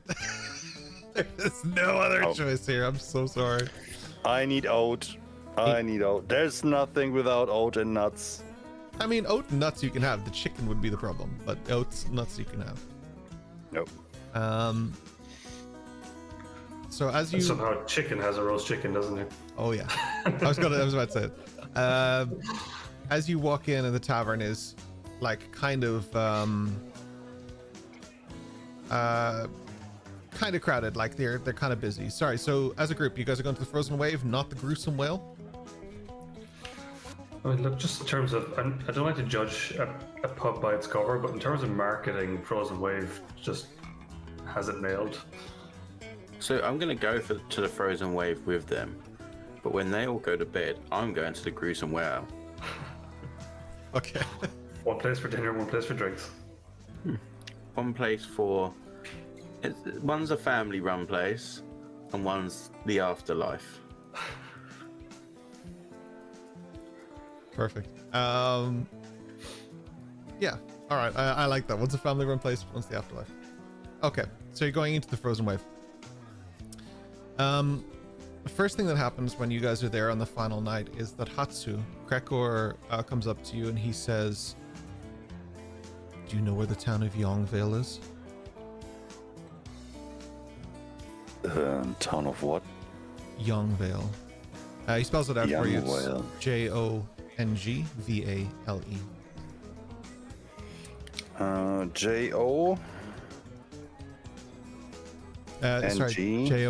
Jongvale.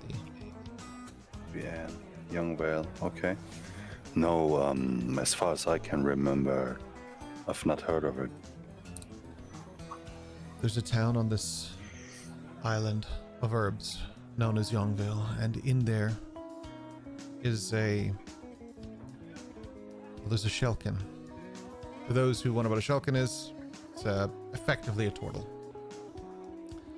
There's a shelkin, and his name is Tortmund Steelshell. Torchman? Tortmund? Tormund. So Tormund. Sorry. I said tort because it was turtle. That's so awkward. Yeah, I'm this is racist much against less on the turtles. nose. Yeah, Tormund Steelshell. Tormund? Steelshell. Tormund is a Alright. master blacksmith, and through him is a legacy of people that he trained with. He will be more than happy to try and get you on the path to better gear, equipment, and whatever else you may need. Just tell him that I sent you. He knows who I am. Domo arigatou gozaimasu. As such, in a little while, I'll update your maps as well for you. So you'll know where Youngville is. He'll mark it on the map for you. So it'll just be a word on the map. And I will unlock this part of the map for you as well later when I get around to it. I was going to try to do it earlier, but I just ran out of time. So you guys are in this... sorry, you're in the tavern. Just going to pull up...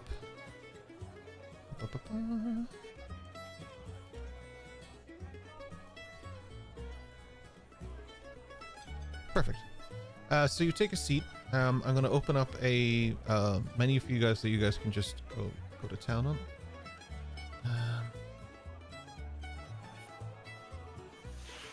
And it should be rolling now. So you should start to see an area in... So for those of you who haven't really used this part of Foundry, there's a section called Journal. And if you click on that, it should be blank and empty. There shouldn't be anything there yet.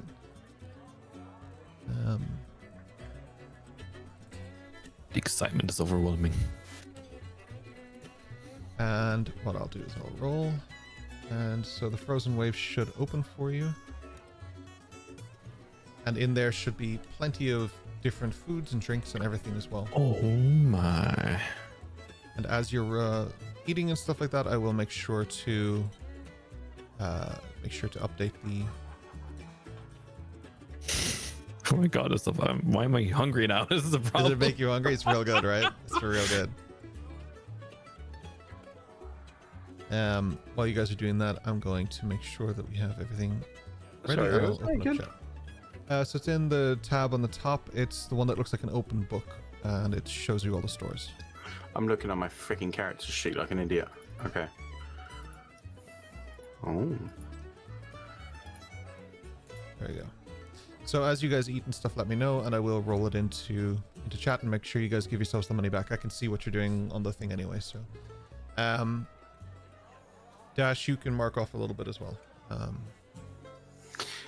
Can I ask, from what's on here, what would be different? Like, what would be something here that a mage owner wouldn't have been able to get back home? I'd say a lot of it, because it's all fish based. So if I just pop that open for you really quick. So a few things that they have are like ale, beer, bread, cheese, chips. These are normal things. They have crispy calamari fries. That is something you probably have not tried. You can only get that in a place like this. They have a filet of fish burger. Again, unless you're in, like, Dash may have tried this because he's near a port town. He may have gotten that stuff, and he's in a metropolis, but yeah. Because I was on an island, so I wasn't sure like how much fish we got there or not. Or I suppose you would have had some. It wouldn't have been like a delicacy to you, but you also wouldn't have gotten calamari and stuff. That's fancy shit, you know. That's not stuff you would have had. That's what I'm going for then. The fisherman's stew, you probably would have had. Frostberry juice is pretty common. It's like a common kind of juice that people have around here. Glass of water, obviously. Grilled fish is normal. Mulled wine is normal. The seafarer's pie is normal, but the whale's bounty, that is fairly unusual, but that seems to be something that's like just a big platter of just tons and tons and tons of fish. Okay, yeah, she won't be into that. So yeah, I'm gonna go for the calamari. Yeah, there is a delicacy that you would probably try in the other place. The only place in the entire Isles where you can get specific things like the whale's bounty and stuff would be the other place. So it's just there. It shouldn't have been there, but it's there. But the whale's bounty is like part of the gruesome whales thing. And it's filled with picked vegetables, smoked fish, hard cheese, boiled eggs, and it's like a massive kind of thing. For one person, it's huge. For multiple people, it's a little bit of everything. It's just finger food, right? Yeah, it'd be too much for her. So yeah, I'm happy with what I picked then. Perfect. I can't see what people are buying, but I can just see like currency dropping as like people are purchasing stuff. It'll pop up to me in a second what everybody purchased anyway. So, I've got mine. It's yummy. Perfect. I'm so sorry. I was taking notes. I didn't get where to buy the stuff. So the open journal, the one that looks like an open book, in there is the Frozen Wave, and you guys can buy whatever you want from there. The open book journal notes. Yeah, on the top right-hand corner, in Foundry, there's like one that looks like an open book. This journal, and in there should just be a tab for the Frozen Wave. Oh, thank you. No worries. And in future, whenever you guys see stores, that's where they'll go until I drop a button again. Oh, that's new. That's why I asked. Yeah, usually we have a button for this kind of stuff, but it's a little trickier because I've worked a lot harder in this campaign, so it's not just a general store with general stuff. In this campaign, it's like each store has its own custom thing. So when you go to a specific store, it'll feel like that store. That's a lot of work that I put in to make sure that happens. So I'm going to change something you said there. It's not that you've worked harder because you worked fucking hard on the other ones. It's that you've worked your way up to this point. Thank you so much. That's really kind. Yeah, no, it's a lot of work, but I love it. Is this a table service thing, or are we like writing down our orders and handing them up? What would you prefer? Writing down, if possible. Cool, no problem. Excellent. Io spends like 15 minutes solid with her eyes just in the menu, and she's like, oh. Everybody else is eating. And she hands up to the waiter or waitress or kobold, whatever it is, her sheet, her order. Hell yeah.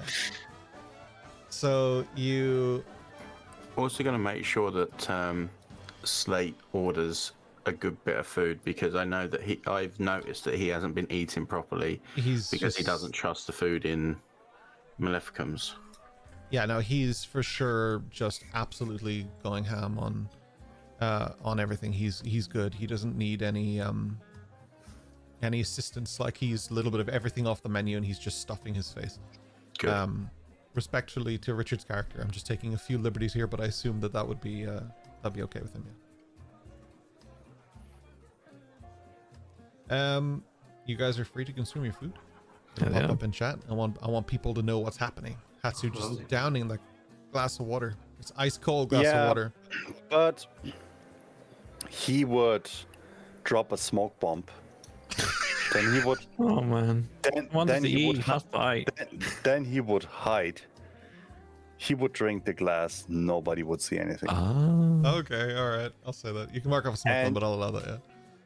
And he wouldn't eat anything of that. So he would gather some oats, some nuts, some dried grapes and stuff, and he would make like improvised power balls at the construction site with Ayame. No worries. For those Once of you again, in listening to the podcast and stuff, I'm going to get the boys to read out what they are ordering and eating, if that's okay. Just to give the podcast listeners a bit of understanding of what's happening here on screen. I'll start with the Matron. I'll work alphabetically. I like doing that. So yeah, because it's not something she would have had, she's having the calamari, crispy calamari rings, which, from her taste and the things she's used to, this would be very, very unusual textures, but nothing horrible.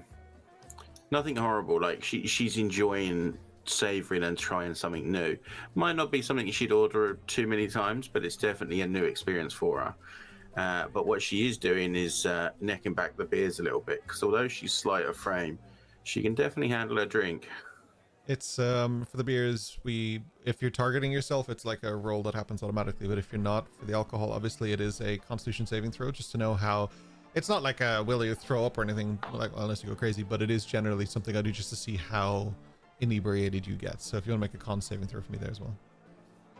16, you're fine. With beer, like I said, you're fine. You're good. She knows what she's doing. Yeah, you're good. You have some skill in this. You're proficient in beer. I might also say she might even play on it a little bit and seem a little bit more tipsier than she really actually is. Oh shit, nice. Ready for the card games. 100%. I'm in. Dash, my man. Yeah, well, Dash is kind of in his element with this menu, so he's going for the chips, calamari rings, a good helping of the calamari rings, and the seafarer's pie, and he's washing that down with a glass of mulled wine. Is this new to Dash, or is this stuff you would have in like Palperoth and probably in Reartaz as well? You definitely would have had it definitely. I'd say it would be relatively common in Palperoth as well, I would imagine. Yeah. Yeah, maybe not as good as this, perhaps, given the proximity of the harbor here. Twice as expensive and half the quality, yeah. Yeah, standard for a big city. Yeah, exactly. Yeah, exactly. Yeah. So that kind of stuff. Just don't go to Temple Bar. Every city has a Temple Bar. Right? Go to Dingle. Yeah, just drive a couple of hours out of your way. Every time we go out, so completely out of character. Every time we go down to Kerry, Milden makes me drive her to Dingle so we can go to the fish box in Dingle for this pretty much exact menu. Other fish places are available. This isn't sponsored. Other places are available, but that is clearly the best. That is the best. There's only two places to get good fish in Ireland: Dingle and Donegal. That's it. Yeah, you'd be right. Yeah. I love it. Well, you heard it here. It's endorsed by Flying Orc. There you go. Yeah. Nice. Yeah. Okay. So yeah, you're just going ham on the calamari rings and stuff. Absolutely. Yeah. Exactly. And yeah, just a single glass of the mulled wine as well. For the things like sushi, calamari rings, the things that are like in packs, not fries, but the other stuff, you may need to either roll it a few times or just delete it from your inventory if you're done eating. Hatsu, besides the smoky glass of water, what's going on with you, pal? Yeah, as I mentioned, he would collect some oats, some nuts, some dried fruits, and some what's it called? Not honey, ahorn syrup. What's it called? The syrup, right? Yeah, the syrup. Yeah. Syrup, yeah. To give it a little boost and make it form. Make him able to form balls, and he would make like these improvised power balls that he would consume with Ayame during the night when it's pitch black and nobody's watching. Nice. Okay, that's nice. If you do want something like salad or something, they can like just take the fish off. No, I mean he wouldn't eat in public whatsoever, so. The water was his only compromise because after all that labor, he was really thirsty. So that was his way to cheek around his routine. But he definitely wouldn't eat in public. Okay. Yeah, I understand. Okay, absolutely. So you hide yourself away. Yami helps you, and you guys just eat privately. Yeah, she would know. right? Yeah, she gets it. Yeah. Yeah. As much, well, yeah, like she knows you. Eos. I'm skeptical if I should let Rory do this because every time you describe food to me, man, I am starving afterwards. But all right, I'm in. All right, here's how it goes. This giant platter is being held up by someone, and you have to like struggle through the crowd. And you also just see at the table like, "That's my food. That's my food." So Three giant platters walk past before it's actually your food, though, because that's the way it always works, right? You're like 45 minutes. That's my food, like, and then somebody walks past with the exact same order as you and put it at the table beside you, and you're like, "What the?" Always when you're extremely hungry as well. always, man, Guaranteed. always. Sorry, Rory, go ahead, man. So first off is the cheeses. She ordered 2 of them, one for the table, one for herself. And once she's finished with that, then she goes for the fries with the calamari. She never had calamari before, but she's like, if I take it with a chip, it'll be okay. And then she just starts chowing down the chips and the calamari at the same time. And she's like, and she grabs this burger. And this burger's bigger than her face. She's just like, I want to go to this place. I'm and as it gets to the end, she's trying to keep the ends in the bun. She's never held a burger before. A burger? That's what she calls it. She doesn't even know what it is. She's like, this burger is amazing. Eos is an alien. And she just consumes it completely. Every bit of rocket leaf, every piece of onion on this the freaking dish, she just takes it. Hell yeah. And it all goes down and she chugs down her frostberry juice. Fucking Foley. And she's just I love That's it, just man. looking across like, it's good. She has this amazing comfort by looking human. She's in it. She's living it. Hell yeah, man. And then she goes for a nap. She goes for a nap. A food coma, not even a nap. John, my friend, I'm living on the edge of my seat. I need to know, what is Westland eating? Oh. You there? Oh yeah, there we go. Sorry, I can hear you now. Sorry, go ahead.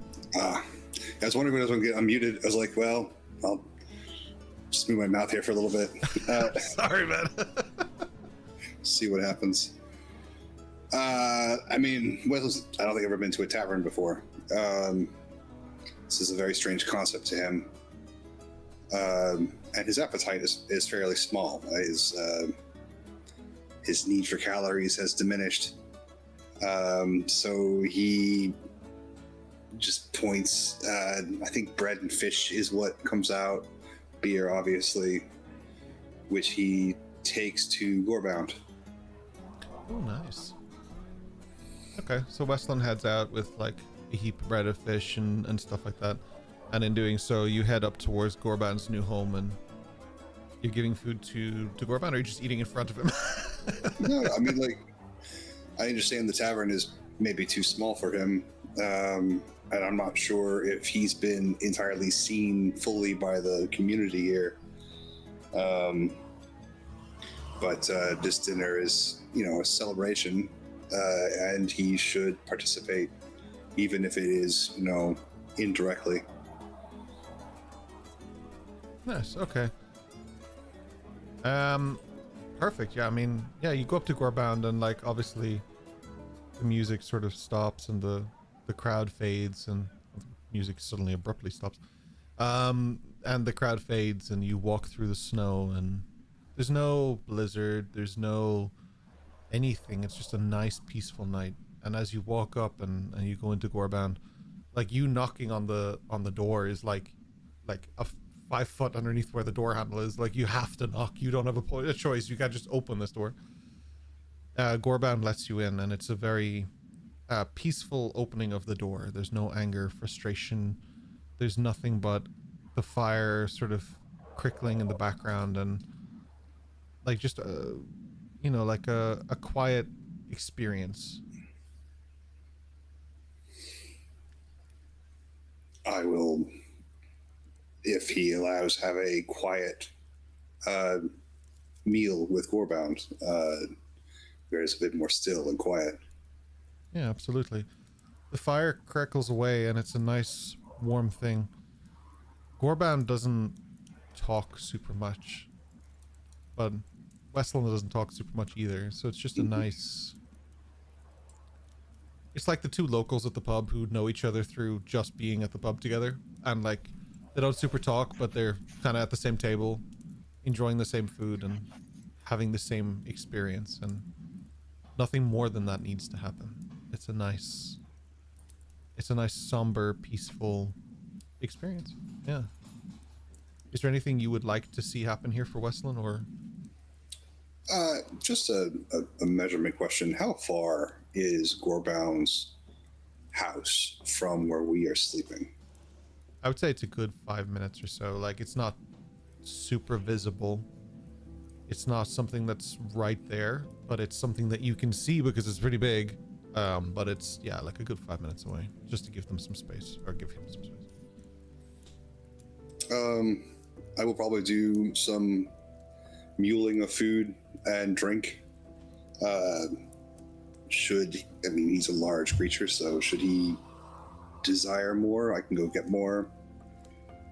I guess it depends on how quickly he eats. That's usually a good measure of whether someone is getting to the point of being full, but Wesley eats very little, and shares in a drink, but otherwise just spends a good amount of time just quietly there.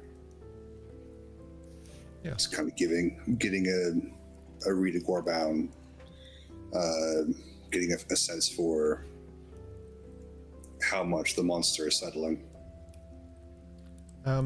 While you make an insight check for me, so that I can answer that question for you, or that statement for you. Chicken is there, definitely eating a roast chicken, having no problems, and Gorbound wants to thank you for what you've done and for being here and for being a part of this. So he places a full deer down on the ground that he had caught earlier, that he had hanging on the wall. So like you just have this full deer ready to cook and eat if you wish. Yeah. You got a 15 on insight. So the proximity to Penzance and being home helps him stay calm. Having a home here helps him stay calm. Having a reason to calm down and to a place to feel like he belongs, even if he can't quite be there, helps him stay calm. Whether this is a permanent thing or just for an adjustment period is hard to tell.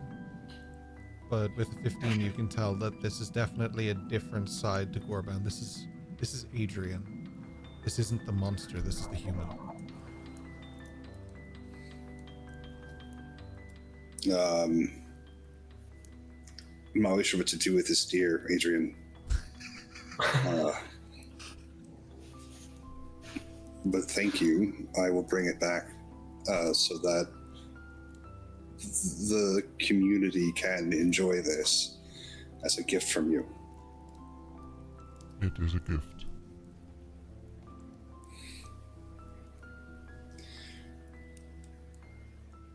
I hope that you will find peace here.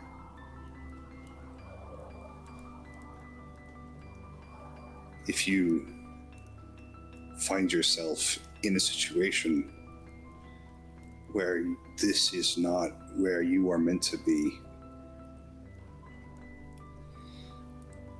call out and we will come.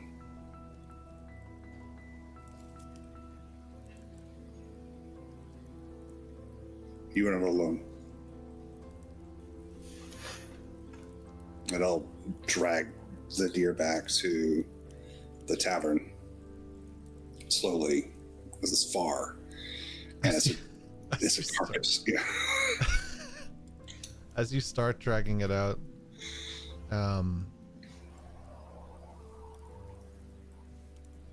he nods and smiles.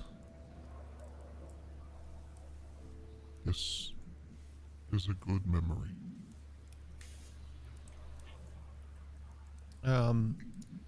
You start dragging the thing out. Chicken sort of helps by tugging on it, but it's like not happening. Like it's not really helping. It's just, good dog is a good dog.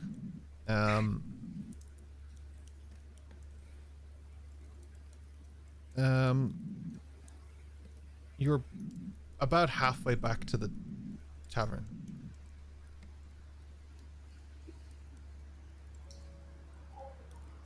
Westland, you're tired.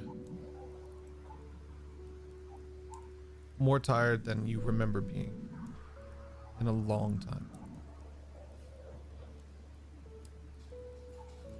The snow begins to fall and it's nice and calm. Sorry, Rory's face is breaking me, man.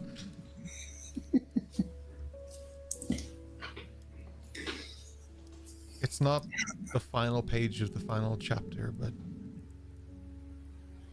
you're getting there. There's absolutely no way can you drag this deer any further.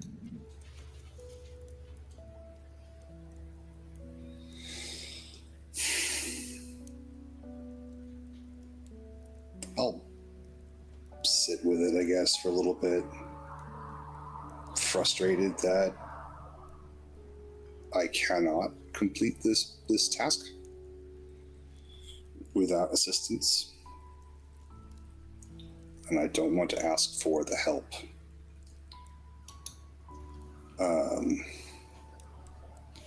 May I suggest something? Am I allowed? Sure, yeah. Hatsu's not there. If this is busy suggesting something, sure, yeah.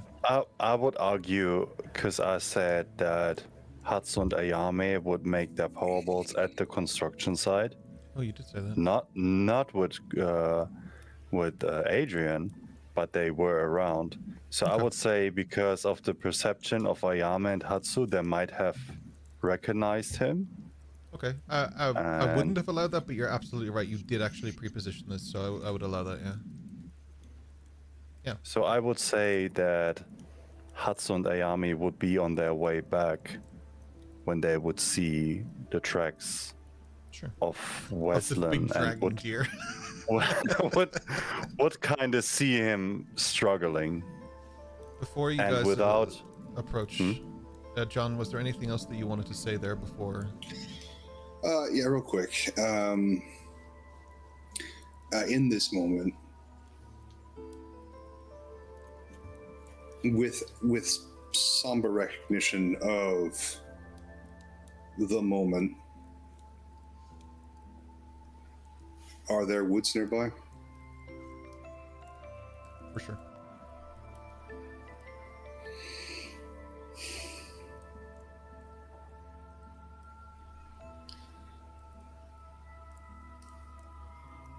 It's not time yet.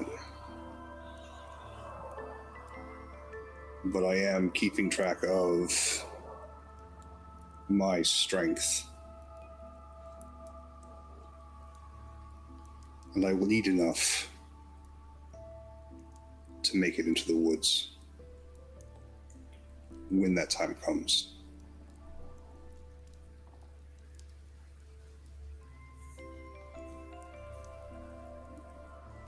That's all.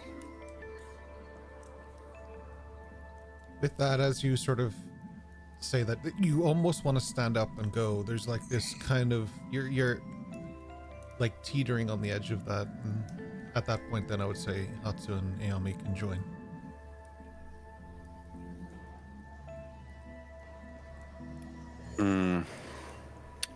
Hatsu would look at Westland and because of the past that they had, he would give Ayame a nod to kind of make her go first.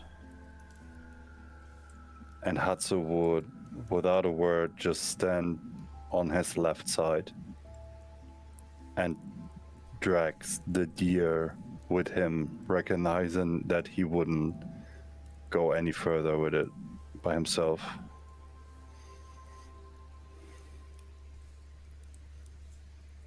Okay. Ayame makes a slow move up, but not in an effort to remain hidden from you, but in an effort to be seen, which in a sense of Ayame is unusual, but understanding of the given situation.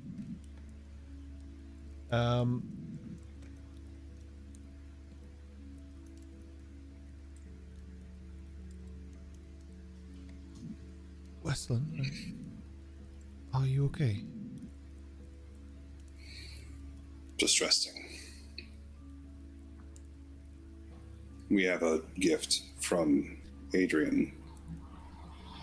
The night is not yet over, and we should eat. A whole deer? A whole deer. I think between the three of us, we can bring this to the town. It's impressive you got it this far. I don't think I could. I'm just resting. If you could help me up, though. She leans forward and like she offers her arm, but she doesn't just take your hand. She just places her arm forward, giving you the opportunity to do what you need to do. And with great effort, he stands.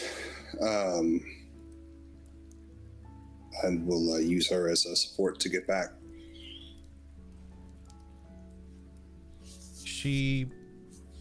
She supports you, but Hatsu, you would definitely take this in at this point that Westland is barely walking. Like, this is not ideal for him.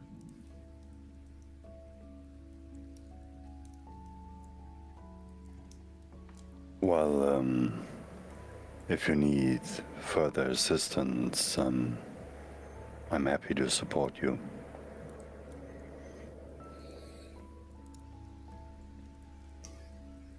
In some cultures, it is merciful to kill an animal when it is ill, but you have already attempted to do that once and failed. I will not need that assistance from you. Isn't there also a spring after every winter? That is why we celebrate the rising of the sun. There will come a time where there is no spring. Well, I guess then we all end, right? We do. So, I think then it doesn't matter.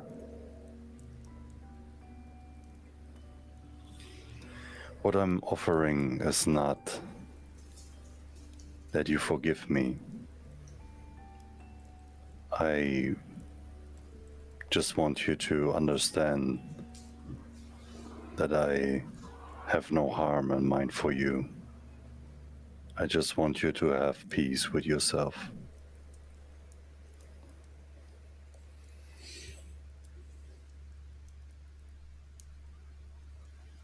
I hope our paths do not cross in the next dream, Matsu.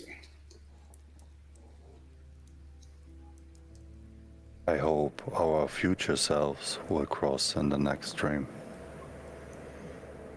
Perhaps. I pray for it.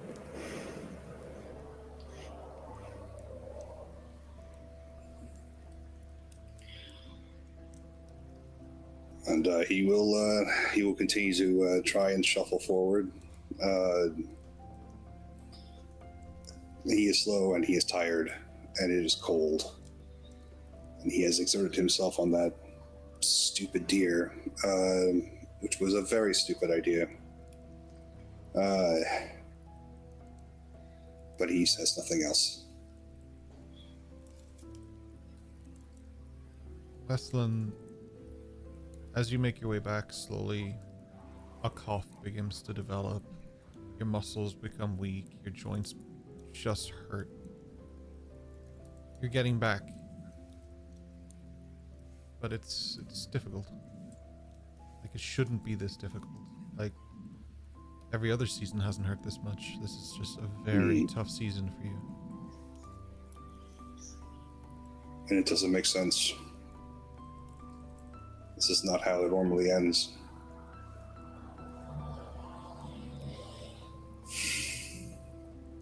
But he'll put on a happy face upon entering the tavern, order a beer, slump into a chair, and listen to the music. Just be present.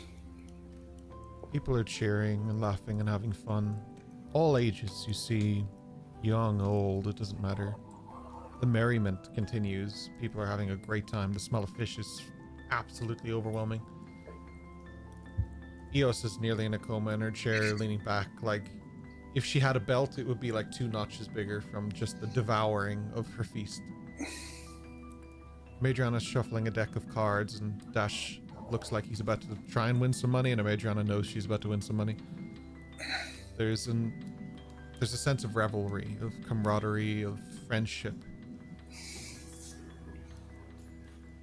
But the tired isn't going away as you rest.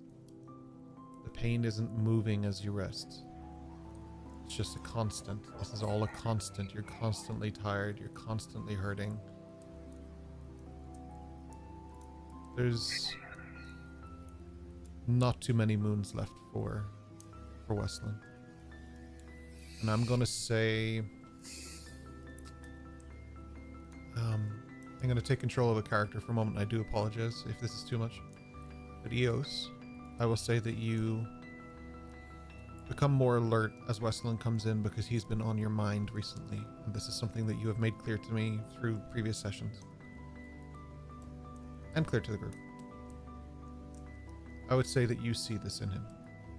More than anyone else. Hatsu just experienced it, but he experienced the physical. I would say Eos is identifying with the emotional. She's an empath in this case. She's understanding. She feels it. And the weight and the burden that I've been carrying with you for all this time about this, especially in the recent days and weeks. This is all culminated to what you're witnessing now. He looks tired. And I don't mean tired as in someone who just worked a full day like all of you did with 4 days. I mean tired like someone nearing that point of their lives. Eos will slowly awake from her somewhat slumber. And she'll grab her chair and the She'll hit plate with of, no, God, no. And a plate of cheese that was left on the table from earlier. Sure. She's going to bring it over to next to Wes and sit down with him and just start cutting it up and putting a little plate next to him and cheese on it and just sit there and munch away. Just be with him. It brings you back to where you are, Westland. You start to focus in and hear the crowd, the revelry, the merriment. You start to experience the happiness and the upbeat part of it, and like the small gesture would mean something to you. How much you can tell me. I'm not going to speak for you, but there is something in that for you, for sure. He doesn't eat, and he just enjoys the company. The stage, he's just saving up the rest of his strength, warming up, taking in the faces of the people here, the faces of these strangers who have been generous enough to take us in, and the wonderment of this thing called tavern, where you can just ask for food and it's brought to you, and they take coin for it, which is also weird. Why is it not a community table? But it is nice to see food come out that's hot, that's cooked. It's not put out on a platter. He knows that Slate probably feels the same. And in a way, this place does feel a lot more like home than that island full of witches. So he's just kind of vibing in this moment. Keeping a side eye on Hatsu. Just out of caution.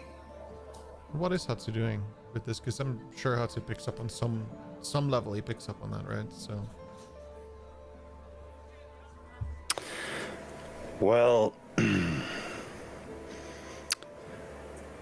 Hatsu kind of feels sad for him, because Hatsu thinks he doesn't understand what is happening to him. So, for Westland, And right? yeah.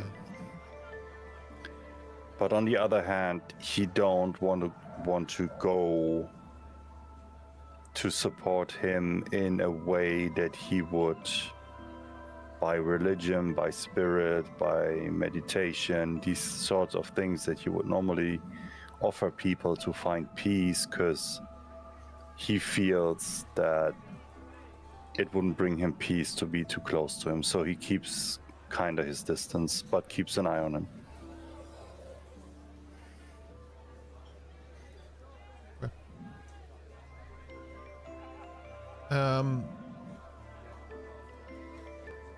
As the card game is about to begin and the cards are being dealt, there's a moment where Dash and Adriana notice that Lissa nudges both of you and gestures towards Westland, who is still, maybe 20 minutes into coming in or something, is still struggling.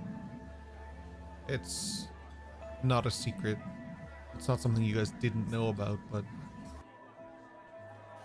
it's something you're now forced to be aware of by the situations. Should we go sit with our friend?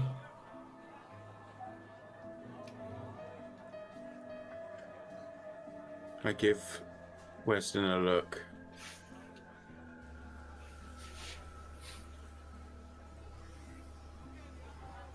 Put your cards away for now, Dash. You get to keep your money this time.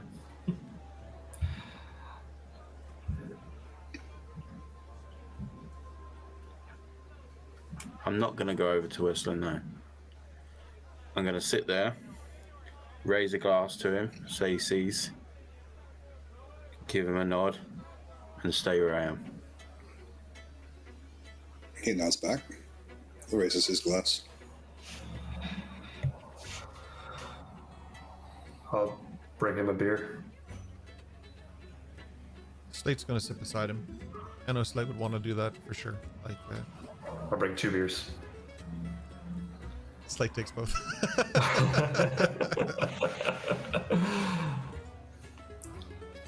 Yeah. So I'll bring 2 beers. Hand one to Slate, hand one to Wesland. Just Wesland take it? Yeah. Oh yeah. He'll never turn out a beer. Oh, and just kind of tap him on the shoulder and just give him a nod and go and take a seat next to Lissa. Chicken does not leave your side for a fucking second. This is one of the rare times you'll see chicken without a roast chicken. Some things are just more important. Very few things, but some things. Well, it's a good thing this place serves fish and not chicken. Otherwise, it'd be stealing from these guys. Why do you think they're out of chicken? It's just the constant. Every time they had one, it just got taken. This is where he took it gone. Absolutely gone. Hopefully learn something, Adriana, about residential planning. Sometimes it's nice to have houses with a little bit of room to breathe next to each other, huh? Breathes better than a tree. Why do you think I've stayed over here?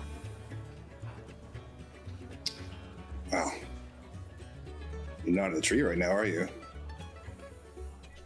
Still felt like you wanted your space. Still do.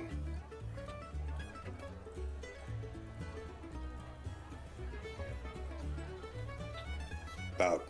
But the trees stay in there. Don't have to move. And I will just find you in this life or the next. Afraid that's not how that works. But you're welcome to try. If anyone can find you, Westlin, it'll be me.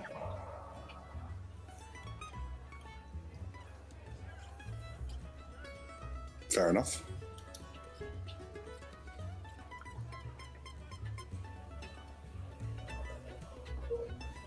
There are other trees, though, you know. Yes, but none quite so pretty as mine. Countless trees, actually. I hear that the ones across the island are even nicer. Somehow they don't have the same ambiance as the one that I'm in.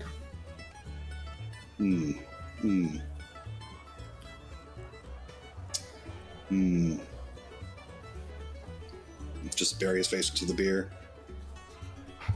Grumpy old man. Angry at the HOA president. I love Grumpy Wes. Grumpy Wes is my favorite, honestly. Yeah. Grumpy.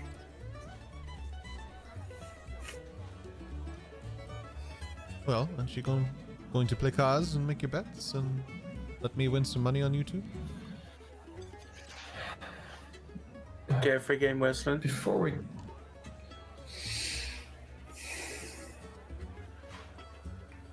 How do you play? Let me show you, Dash, if you don't mind. Alright then. What's your game? Before you even say Shuffle anything, the 100 cards. euro, 100 euro, whoop, 100 coins on a Madrona. I don't think I have 100 coins. I don't think the group has 100 coins. 100 coins of what? Copper? Yeah, I was going to Alright, say, I hope they're not Electrum. Right, 5 copper pieces? Oh, I don't know. Dash, will you deal? Absolutely. So, we can play this in a few... Sorry, we're ahead. While they're playing, can you show me how to do the thing with the dagger and the fingers? I have a dagger. I want to know how you do the thing. You want me to show you? Oh, Lissa, you're playing cards. Oh, very good. Yes, of course. And I'll show you the good way, not the way I showed Dash. I'm sure he remembers. He still has his fingers. Dash Dash just kind of stretches his hands. Yeah. Dash for the shuffle. I'll just say sleight of hand. I just want to know how good a shuffle.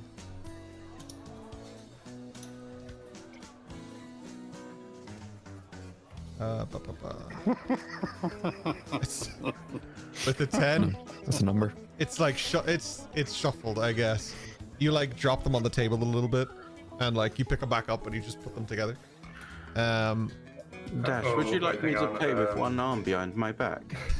Just a DM question for, because I'm proficient with playing cards, do I add to that? You would add to a sleight of hand check with the top Yes, that'll be 13 then. Okay, you drop less cards on the table. Drop less cards. 3 less cards. 3 less cards, yeah.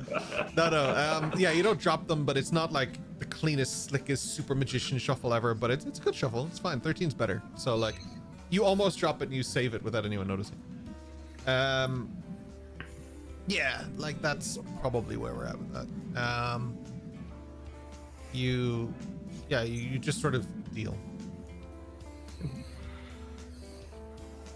So, what card game are we playing, actually? there are several ways that we can do this. One way that I usually do it with card games is that it's actually the same as like when you use when you create your character and you use the die rolls. You roll for things, so you roll 4 die, knock the lowest one off, best 3 who gets the highest number. That's usually what I do, but you can also just do rollies with a d20 if you prefer, if it's easier that way.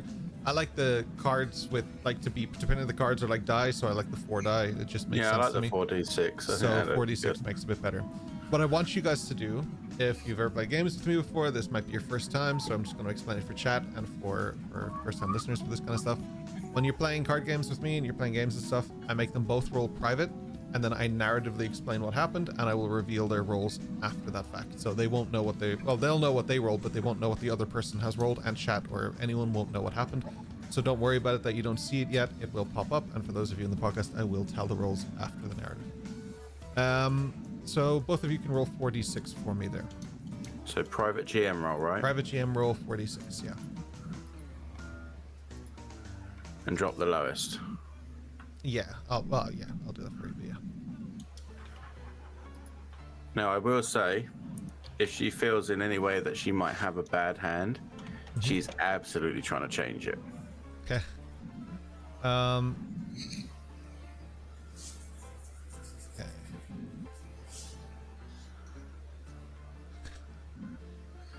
Okay. I'm gonna get you guys. Are you both doing that, or is just a Matriana doing that? Trying to get a better hand. Dash? Oh, sorry, I was muted. I don't know. You can see what number you rolled, right? You know it's blind GM, or can you guys not even see the number you rolled? I can see my number. Okay. So I Dash- can't. Yeah, you guys. Oh might no, be I able to can. see. I can see it. I can see it. Sorry. Yeah, I can Sorry, Weston, you're yeah, playing oh, as yeah, well. yeah. Sorry, yeah, I see it. Yeah. Yeah. I did. Okay, yeah, I can see. So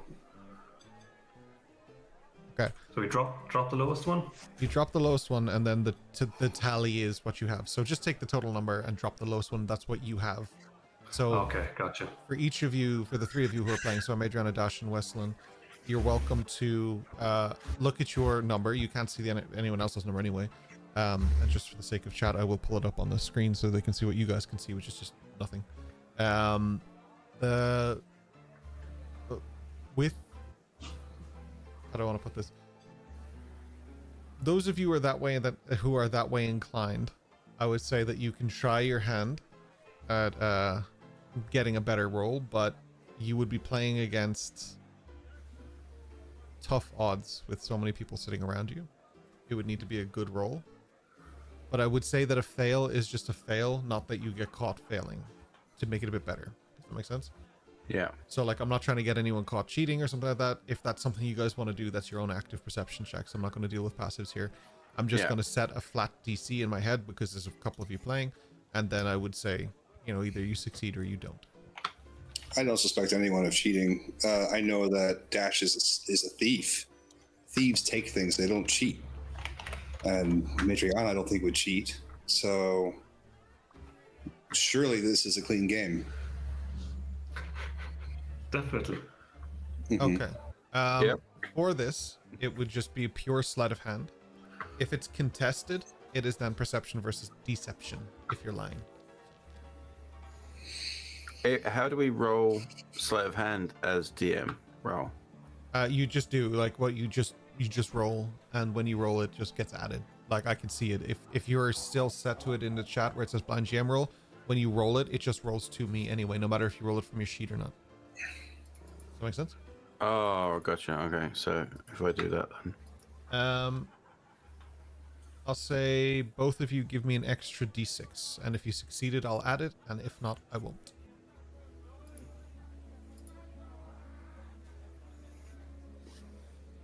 Okay.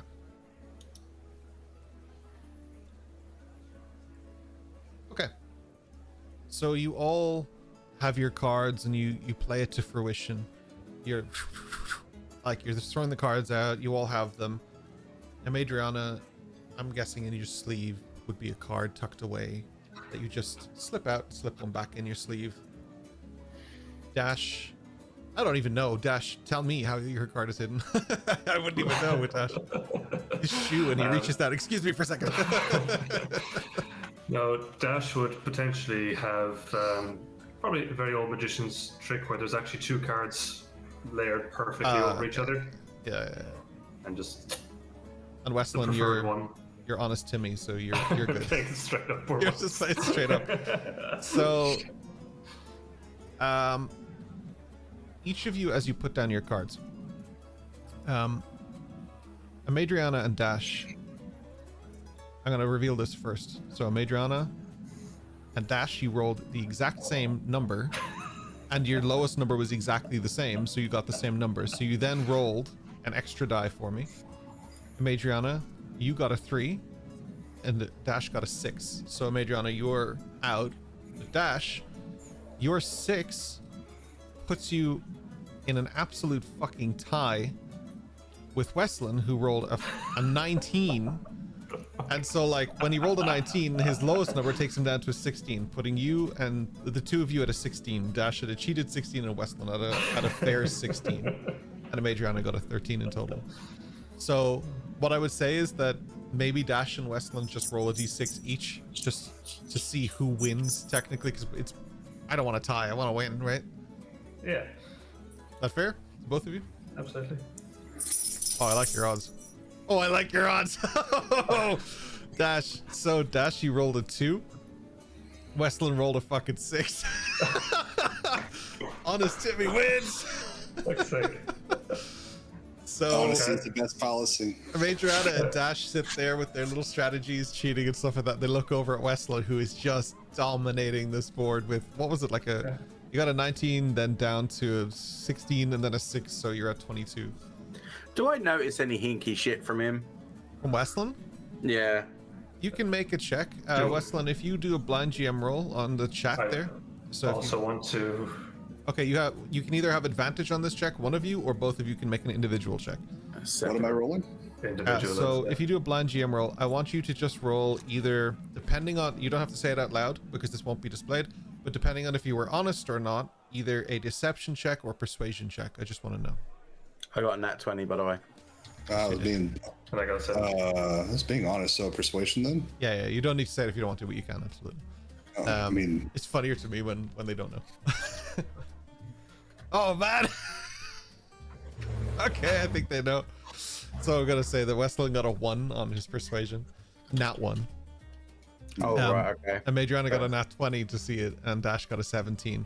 Both of them are just like, how? And they throw the cards down, they lean forward, and they can So see how do you do that and drop the extra cards? all of the cards fell out of your sleeves and shit.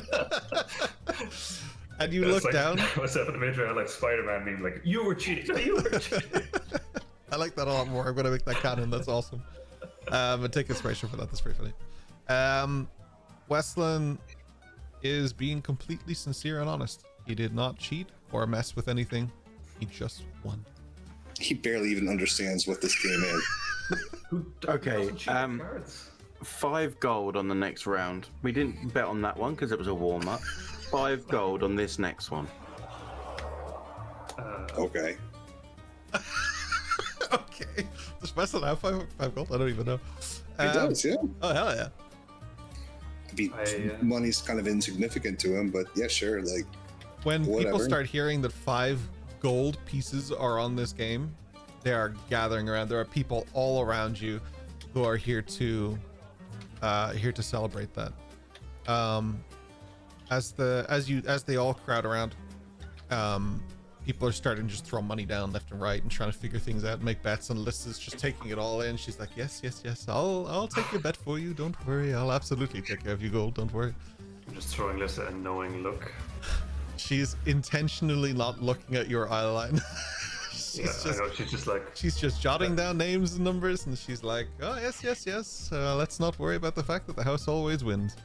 Atsu is kind of looking over the table, and he feels like Wes is gonna be played like a little child, and he leans a little bit over and he goes, well, Wes, do you want like a neutral card giver just in case? Oh. I don't understand. So these two temper with the cards. So they give themselves better cards than they give you. You did beat them anyway, so now they're gonna try harder. I'm just asking if you want me to shuffle the cards and give it to each of one of you. But how can they give to make it fair other cards if they already have been given cards? So while Weston is asking this, you see like there's like a little blackish aura pulsing around Hatsu, and he's just shuffling the cards like 4 times the speed that Dash has making it. And then he flips out an ace for Westland. I think they do it somehow like this. That's a good card, right? That is the best card. But only if it's red. Oh, you want a red one? He does it again and pulls out the red ace.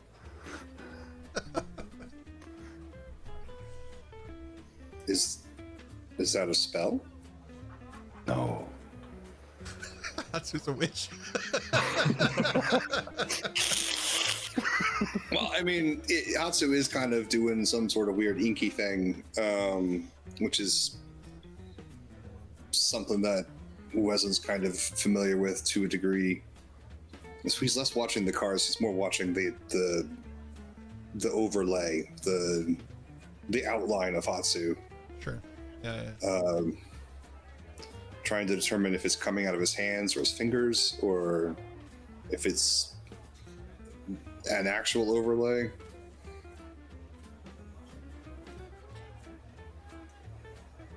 I mean, you could roll for it if you want, or if you're just narratively trying to determine it, I can. I will roll for it.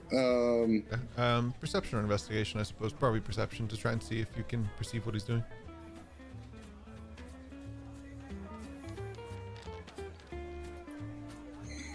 $22.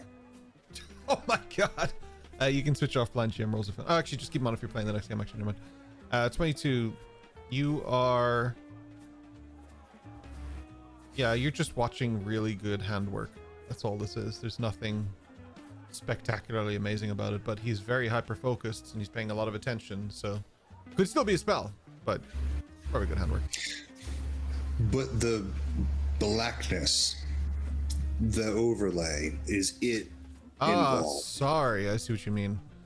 The aura. What is that doing? Like when I read, I'm not reading with my eyeballs. I'm reading with my touch. Sorry, I understand what you mean now.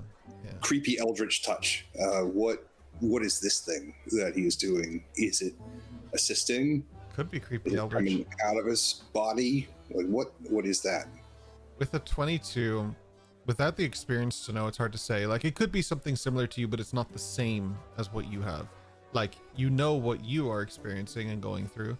Like, you live that, you see that. Like, that's not a problem for you. You understand that this isn't the same. Could be akin to that, could be similar to that, could be completely different, but that aura is something unique to Hatsu. You haven't seen that elsewhere. And with your 22 in perception, you know that this is something new. Across any of my dreams have I seen this? Make a history check. I'll give you advantage. That'll determine yes or no from you.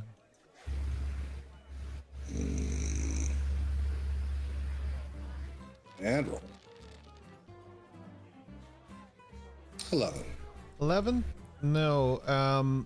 You haven't necessarily seen anything like this outside of just yourself and a few niche things, like when you were on the mountain. Obviously, Kalis had an aura, but it was like a more bright one. This is darker. But this is something that's more unique to Hatsu in the sense it doesn't look like a what's the word here?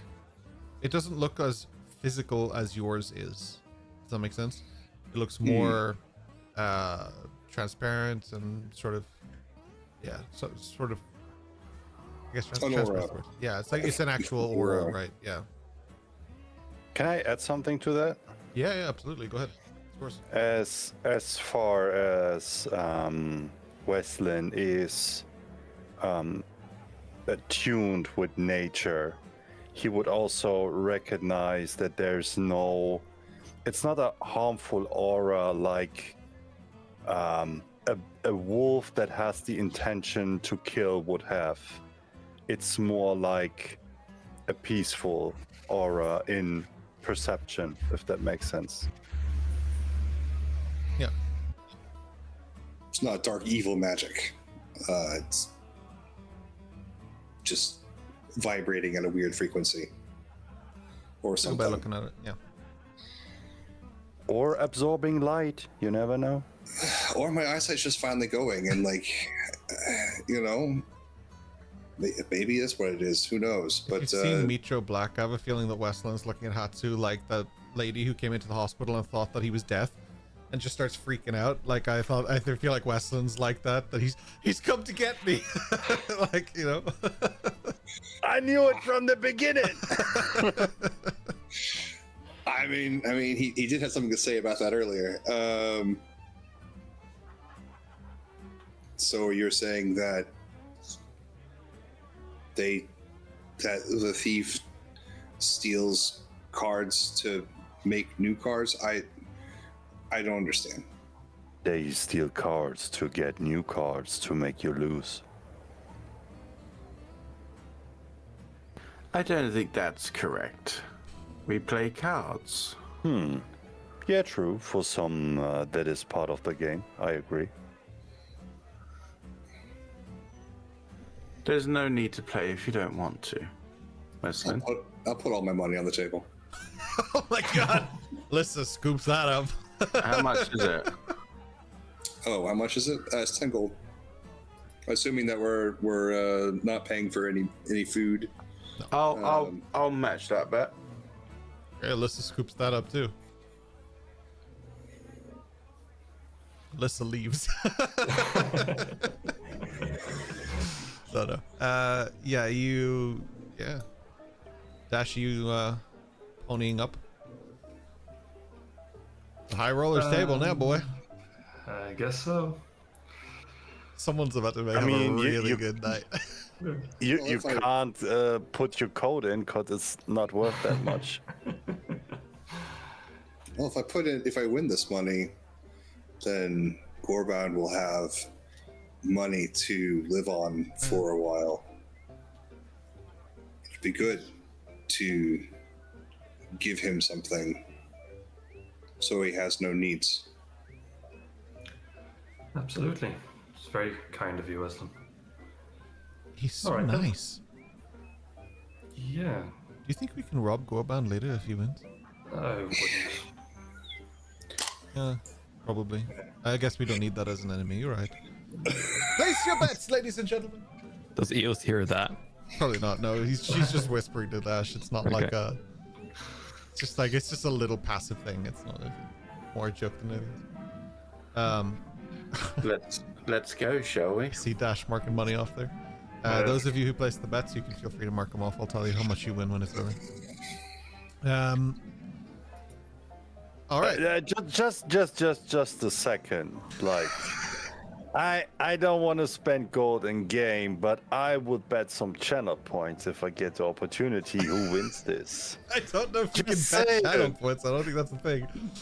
Yeah, but like it's like a game, you know. You want to do channel point prediction? Yeah, or on Amy. Oh, I see what on- you're saying. All right. You know, that would be freaking cool. You mean let the crowd play? I'm in it. Absolutely. Let's I'm all in. make some bets on it. Yeah. I know who's winning. Me. House always wins. House always wins. House always wins. So, out of curiosity, who do we have? We have a Madriana playing, we have Dash playing, and Westland playing, yeah? Yeah. This is where Wesley wins all the money, but John loses all his channel points. Yeah. I don't need to bet on. I gotta put a 2-minute prediction down for you. The prediction started there for all three of them. What a way to fucking finish the session. That's a great idea, Biz. Thank you. I didn't even get what you were talking about. I was like, I don't know if you can put channel points on a bet. What are you talking about? Like, I haven't been doing predictions every session we've done, so. Oh, who do I bet on? Who put 21k down? Oh my god. Oh my god, you guys are crazy. What the hell? Holy shit. I just. Oh, man. Dash, I'll give you some love. Nobody's giving you love. I'll give Dash some love. Here you go. Here's 700. I mean, did you saw his rolls earlier? Yeah, but I don't like the kid is on like after my addition of like 5k, he's on 11% of the voting. That's fine. And I wouldn't mind. Jesus. I made Rihanna earlier, like lost, and there's way more money on her, so that's crazy, man. You guys can make some bets. Here we go. Give another minute in chat there, people. It's to make Ryan's some bets. confidence. That's what does it. Absolutely. While they're betting, See, that's what makes a good con artist. because we're pushing time here. I'll get a Madriana, Dash, and Westland to roll your 4d6 for me, please. Blind GM rolls. I've already made my bet. I can't alter it, so.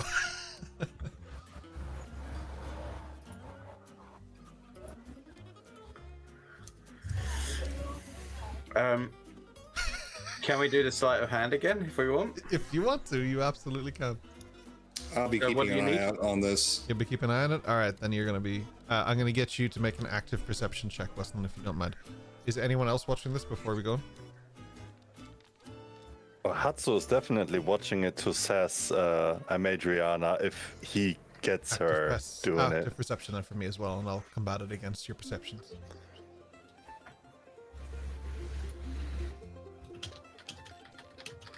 Oh no. Hatsu with a 6 on perception. Westland got a 25 on perception as well. So that is Natural 20. for a natty 20. It's a natural 20.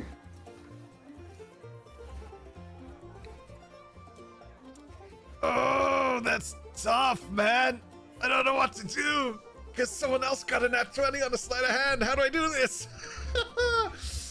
Oh, cancels each other out. Like to roll it again? Keep them in mind because I want to concentrate on this and I'll write them afterwards. Yeah.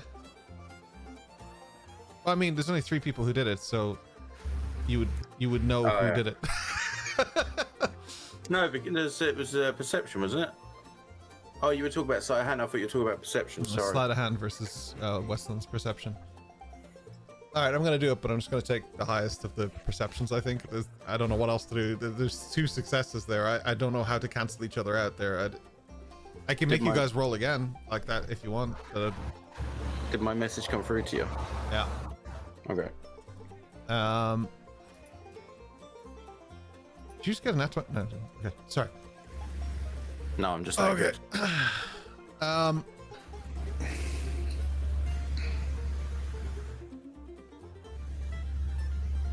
This is tricky. I don't know what to do with 2 nat 20s.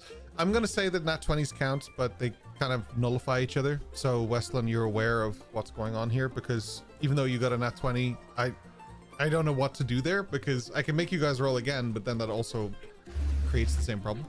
So it's a bit tricky. Flip a coin. I mean, are they the? You could just go off a meter beat, you know. Like oftentimes when you're trying to deceive versus insight, it's setting DCs, right?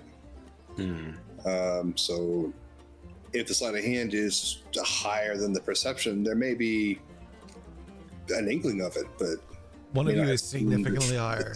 Like one of you is significantly higher on your nat 20 than the other one. So I think I'm gonna have to go with that one, but I'm gonna find a different way to reward who got the nat 20 because I don't think there's any way around it, unfortunately, but I don't want to punish a nat 20. That feels bad. So I'll reward the nat 20 in different ways. Yeah, if that's what the dice roll, then. All right, let's go. So, sleight of handers. Let's see. Westland, you would notice both of these sleight of hands. So, both of them are going for sleight of hand. I don't know what you want to do about it, but you would be aware of it. Hatsu, you have no fucking clue who's doing what. Your smoke bomb suddenly wafted back through the window and you just can't see for a second.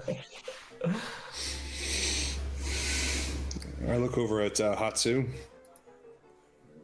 So he's like batting a fly away. No, I insist he wouldn't do that. Oh yeah, you're actually right. You are absolutely right. He wouldn't do that. Let's phrase it that way. He was distracted because he was thinking about Boreal and how he's doing. Okay, all right, fine. I'll do that. I thought he was going to just chop the fly in half, just like. He definitely wouldn't. I know he wouldn't. That would scare Wes to death, and he's aware of it. He catches him with chopsticks and then just puts it aside. So Westland looks towards Hatsu. So what does it mean when their fingers move the same way as yours? I showed you with the cards, right? There's just a sudden freeze frame on a Major on a dash for a second as you guys realize. This is normally the moment. This is normally the moment where you say, I want new cards. Oh, is that part of the rules? In some towns it might get you in trouble because the opponents will feel offended. But if you don't do it, you're gonna lose the game. Oh. Well, if that's the rules, then I have to ask for new cards. Okay. New pack of cards. Get them off the bartender if they have some. No problem. And I'll give them to Hatsu to deal. Okay. I'm just going to whisper to Lissa, I don't know how to play someone this fucking honest. I have enough gold here that if we run, we have a good shot at a new life. Like, this doesn't have to happen. Yeah, There's no honor in this running. would catch us. I'm not in it for honor, I'm in it for money, and this is lots of money in running. All right. Okay. Hatsu Okay. just killed you. No.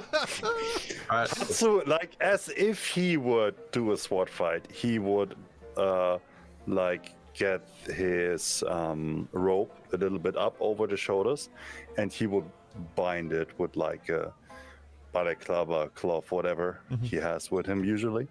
He would bind it traditionally when samurais would have swords fight. They would do that, so the rope doesn't disturb them from Steve's over. drawing. She's joking. It's a joke. She's joking. Okay. And he would start shuffling the cards. Okay. And as he's doing it, his arms, like his aura would pulsate more and more. Oh. And as he's doing it, I would say I would flourish it. I would use an ability of Hatsu, but instead of using it to do an attack, he attempts to, while he's getting out cards, he tries to shove an ace into Westland's cards. I would argue Okay. that he would use his hands twice the speed as he would normally do because of the ability that he All right. used. I'll give you to sleight of hand try with to shove in the advantage. hand. Yeah, because All you're right. using a key point on it. I'll give you sleight of hand. Yeah. I would definitely be keeping an eye on Hatsu regardless. What an interesting time to say that you have key points, though. That's buddy. I'm so sorry. I'm I gonna tried go. my best. I'm gonna go one further. You roll an 11. You drop the ace. Wait. Go. I used my inspiration. I used my inspiration. I roll that again. I roll that again. Wes is gonna win, even if I lose my channel points. Hell yeah, that's better. 21. Is way better. None of you guys have a passive of 21. I think. Oh, you guys are watching, so you can make an active check. Yeah. Sorry, Madrana, you said you're watching. I don't think to watch Hatsu, so I'm not Sorry, I watching forgot Hatsu. my playing cards proficiency last time again. Oh yeah, please. He was please just trying to get a dagger between your fingers as fast as you can. I do not notice. He is too quick for me. For the 16. You don't notice Hatsu is the master. He throws them a smoke bomb and shuffles the deck. Yeah, absolutely. He's a master. Okay. What I'm gonna do is I'm gonna give 4 dice to Madrana and Dash, and I'm gonna give a 5th one to Westland to give him the ace, so to speak. So Westland, you don't know this is happening, so John will get you to roll 5, regardless of your not wanting to cheat. Madrana and Dash, unless you're doing some bullshittery here, I'm gonna say that. Oh yeah. Okay. I'm doing what I said I was gonna do. What I messaged you. Gotcha. Okay, I'm gonna get a sleight of hand check anyway, but I know what you're doing. I know what you're doing with that. Yeah. You know that by helping me cheat here, Hatsu, I'm never going to get to heaven because I've now sinned. I just want you to feel good because I cheated. It's not your sin, you know. You feel good and you go to heaven. I'll absorb the sin for you. Absorb the sin.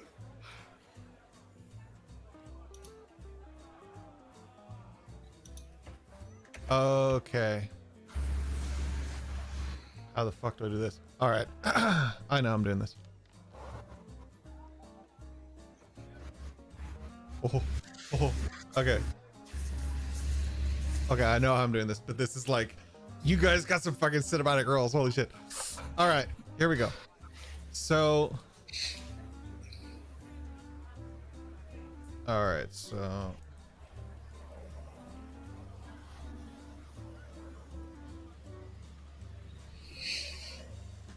Do some quick math here. 6, 13. You son of a bitch.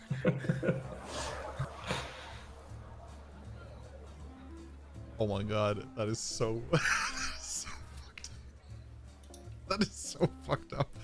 Okay. All right. So with your sleight of hands, the way they are, I'm almost. I actually think I have to actually declare what the sleight of hands were because at this point the cards are dealt, the dice are done. we're done. So I'm going to declare what the sleight of hands were and what happened because I want chat to know how this went down. So Dash rolled a 21 for sleight of hand to give himself a favor. And Amadriana rolled a 25 to fuck up Dash specifically. So it's just fucking great. So Westland, you got a 13. -1 is 12. Lucky. Dash, you rolled a 19 minus, you got really good rolls. So you got 4, 5, 4, 6. Great rolls. So you lose the 4, bringing you to 15. But Amadriano's roll was higher. So if you take the 4 away, it's 11. But you also got a really good sleight of hand check to give yourself an advantage. So what I would like you to do is to roll 1d6 for me. And I will add that to the total that you got. Even if it's like a 1 or a 6, whatever. And I'll say that you were cheating as she was fucking you up. So to counteract that, I'm going to say you roll a d6. Yeah, Dash. Yeah, please. Because you got a really good sleight of hand. Like, I don't want to fuck that up too. So Dash, you got a 13 then. And Amadriana, you got a 15 minus 2. Putting you at a 13 as well. Sorry, Dash got 2 there. Putting you at a 13 as well. So Amadriana and Dash are both in the lead. Westland has technically lost this. So I will do this whatever way you want. We can do a game of rollies. We can do 1d6 as a roll off. Wait, wasn't I 15? You were, but you went down by. You went 19 to 15, and then you lost another 4, because Amadriana fucked you up. So it brought you to 11, okay, right. and then you rolled that 2, right. so it brought you to a 13. So you're both technically 13 right now. So at the moment, the scores are Westland 12, Amadriana 13, Dash 13. So it's between Amadriana and Dash. I would still like to do another sleight of hand if I can. I'll let you guys fuck him up. All right, I'll let you guys do. Okay, Dash, are you doing sleight of hand to try and help yourself here as well? Sure, why not? Are you okay? Are you adding your proficiency for sleight of hand? Oh, absolutely. Yeah. Okay, It's please cards. remember to do that. All right, so you guys can do public rolls here because we're running super out of time here. So Wait, where does he get to add his proficiency? because he's proficient with playing cards specifically. Oh. Damn, mine's dice. Fuck it. Should have played dice, man. If anyone wants to inspire me right now, I'll wait a second to roll. Oh my god! Man. The nat 20s today are insane. I was debating when I will I use my inspiration for it or not. But I think Cheating. Dirty 20. That's how. Cheating. All right, When I so fucking need it, I can pull it out. I that's fine. Amadriana, you win, I guess. I don't know what else to say. So Amadriana, then Dash, then Westland. So first of all, let me end our prediction on Twitch because that was a cool idea. Oh my god, someone put a hell of a lot of points on Amadriana too. I lose a lot of points. Thank you, Ian, for that. You and I will have a conversation about this later. That's insane, man. So Oh, wow. Amadriana, you win, and you win the kitty from the bar around as well. So you don't just get the gold of the 3 people here. You also get the gold of the people who kind of like bet with you. So in total, you get everyone put in 10, so you get 20 from the others, giving your 10 back, which is 30, and we'll round it off to 100 then. So you get 100 gold for winning this, which is a crazy amount of money. Yeah, you're doing good. So with this 100 gold that I get in on the table, I start putting it away as secretly as I can. She's quite secretive that way. Like, nobody actually saw her take out the gold in the first place. It was just in her hand and done. And then, but I will keep 20 of it back. And I slide it toward Wesley and I say, I think that was a very good idea. I think it will set him up nicely. I've got plenty. But I didn't win. You won me over, which was enough. Were we help betting out. ourselves? No, but I was betting on you being a good person, and I was right. So give this to Gorman. No, not Gorman. What's his name? Corbad. Gorbound. I think it was a good idea to set him up. Okay. Well, collect the gold and make my way back out to go to Gorebound with this gold. Before he goes, Hatsu looks like how Wes is moving, and he just speaks out loud in his direction.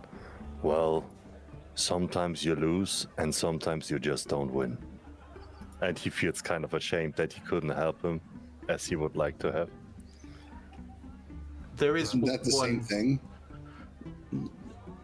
There is 2 conditions though, Wesley. 1, I'm coming with you right now, so you're not alone. And 2, I'm moving my tree closer. I turn around, I go back to the table, I put it down on the table. I am kidding, but I am coming with you. Let's go. No, say you're not moving the tree closer. I will move it further away for you. Swear it. He gets real serious. What could I Make an swear oath. on that you think would be sufficient? An oath is an oath, Matriana.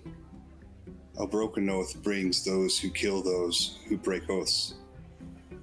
In this life or in a dream. Well, I don't break oaths.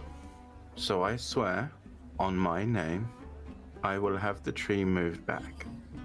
Not out of the way completely, but further from you.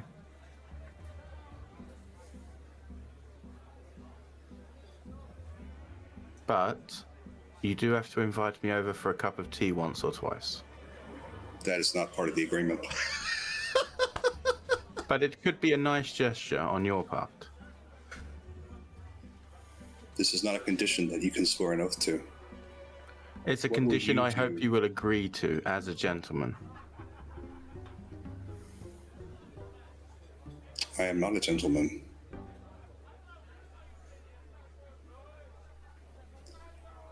I swear to the oath on the tree regardless. I just hope the cup of tea will be of interest at some point. At some point, we will go and have tea with Eos. Away from my house. Your oath Yeah. has been registered. Let's go and deliver your gift. We will turn with the gold. And he says, "This is not my gift. This is your gift."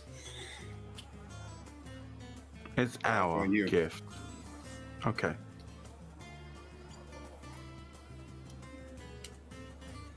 You guys going? Yeah. You guys make your way out of the tavern, and the crowd begins to fade into the distance again as you are once again out in the wilderness. You're walking through, well, not wilderness, but the town. You're walking through the town, Madriana and Westland, but it's only about 20 feet in before Westland falls to his knee, and there's no more walk left. That's not an option.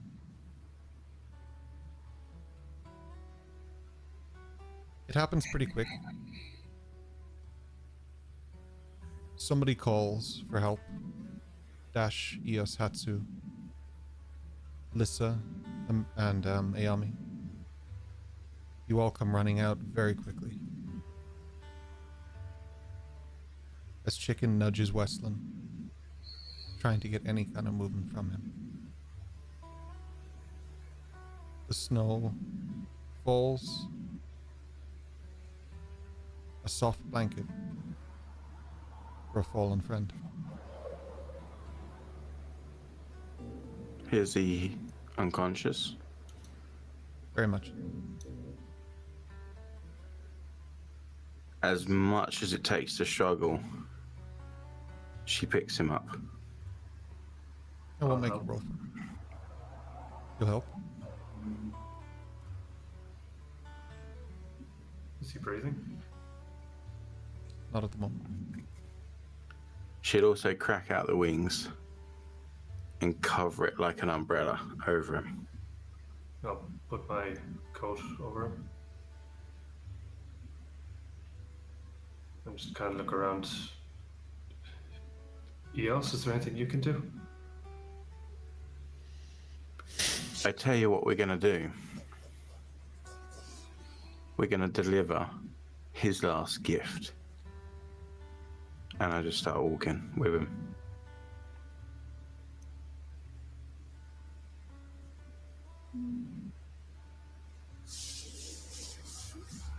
Is that it? We can't help him? I mean, there's people who know magic. He's magical. It's too soon. No, Dash, this is something we need to let happen.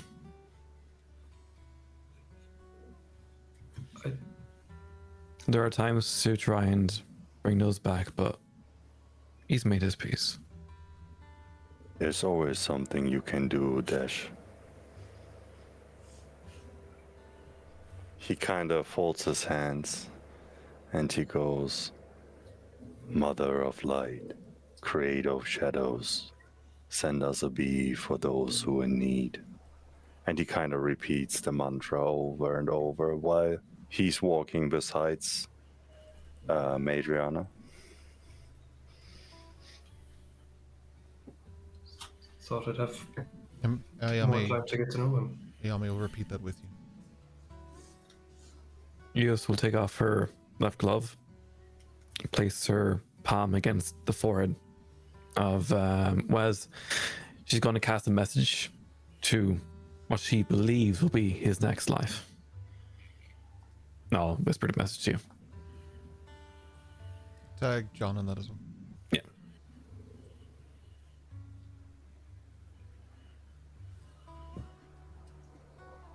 It's a long walk. Not in distance, but in experience.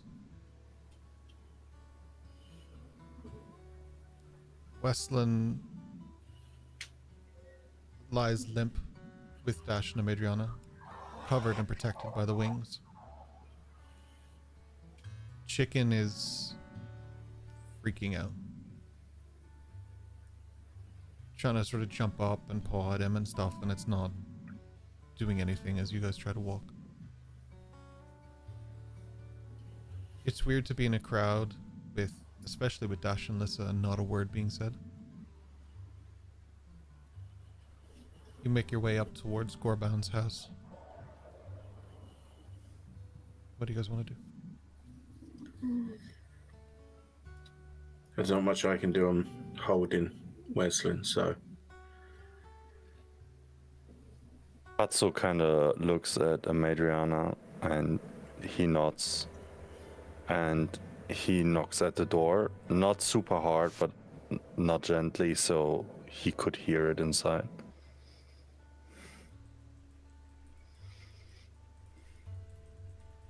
And I'll call out while Hatsu's knocking. Adrian, it's us. Can we come in?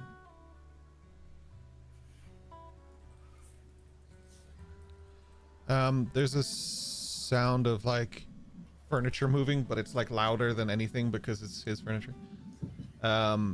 He comes over and he opens the door and he looks down and sees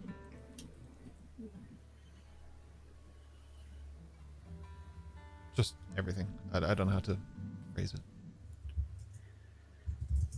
Our friend here had a gift for you. I hope you'll take it and use it wisely. And I'll kind of gesture to like Hatsu or Dash, one of them, whoever's standing next to me, to like hand it over. Yeah. I'll grab it and hold it out for Adrian. Coin? Coin. to help you get started. He walks over to his table and he pours out what looks like toy chocolate coins to him. Like, he pours them out on the table and sees how much gold is there. That's not easily forgotten. He understands. He understands the weight of the gift and the value of the gift. And though there's not words, there's clear appreciation and a struggle within him to find it, because he doesn't have the vocabulary for love. Most of his vocabulary is around chaos and destruction now. He's built for that. So there is appreciation there, but in the fact that he's not talking, it's more clear than even if he had said anything to begin with.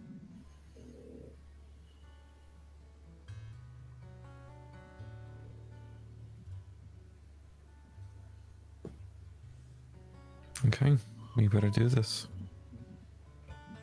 Eos will find a bit of snow-covered grass.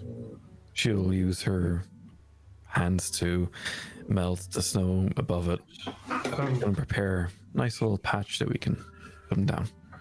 Should we do this in We're the woods, taking- maybe, Eos? We're taking him home. Can You we? sure? Yeah. We need to find someone to reach out to Remington and have him collect us.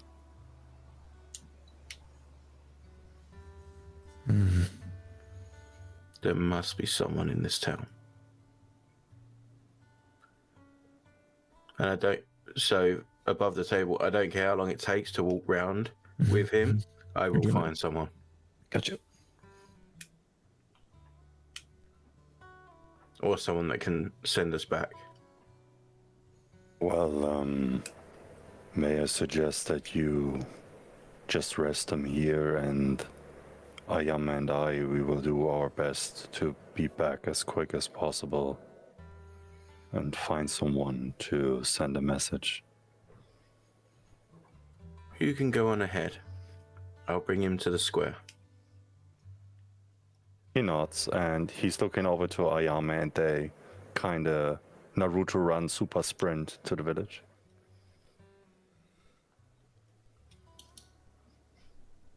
You run through the snow as it becomes harder to see, much akin to the night when you arrived. You don't slip on the ice. This isn't a problem for you. You just... You recite your prayer in your head. You feel your heart beating. It's weird when you can see something coming and you want to resist it so much. And it comes anyway and it happens and there's nothing that you can do. How each of you take this is entirely up to you as players and as characters. I encourage it. But as you approach the square, you find Slate there talking to the mayor. Completely unaware of what has happened. There isn't much time. You can explain it to him next week, when Richard returns. But the mayor will help you get back to the school.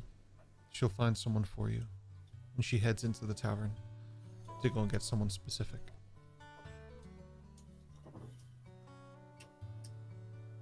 I think that's where we'll leave our session for tonight. Yeah. Thank you so much for joining us today. This was a extra long episode. I do apologize, but it Deservedly. Apologize. No. Keep going. with the technical difficulties and stuff. I also apologize that the break was like 3 hours ago. It's a little bit weird. Those on YouTube won't mind, but Twitch, thank you for hanging in there. We know this was a longer one. I'm gonna go have a cry. Absolutely. There won't be a post show tonight because we just ran through the post show. So what we will be doing is hosting someone shortly. But thank you so much for those in Twitch who have joined us for tonight, and I see a lot of condolences for Westland and an outpour for John to make sure that you're okay, and of course we care about that too. He's like, yeah, we're good, man.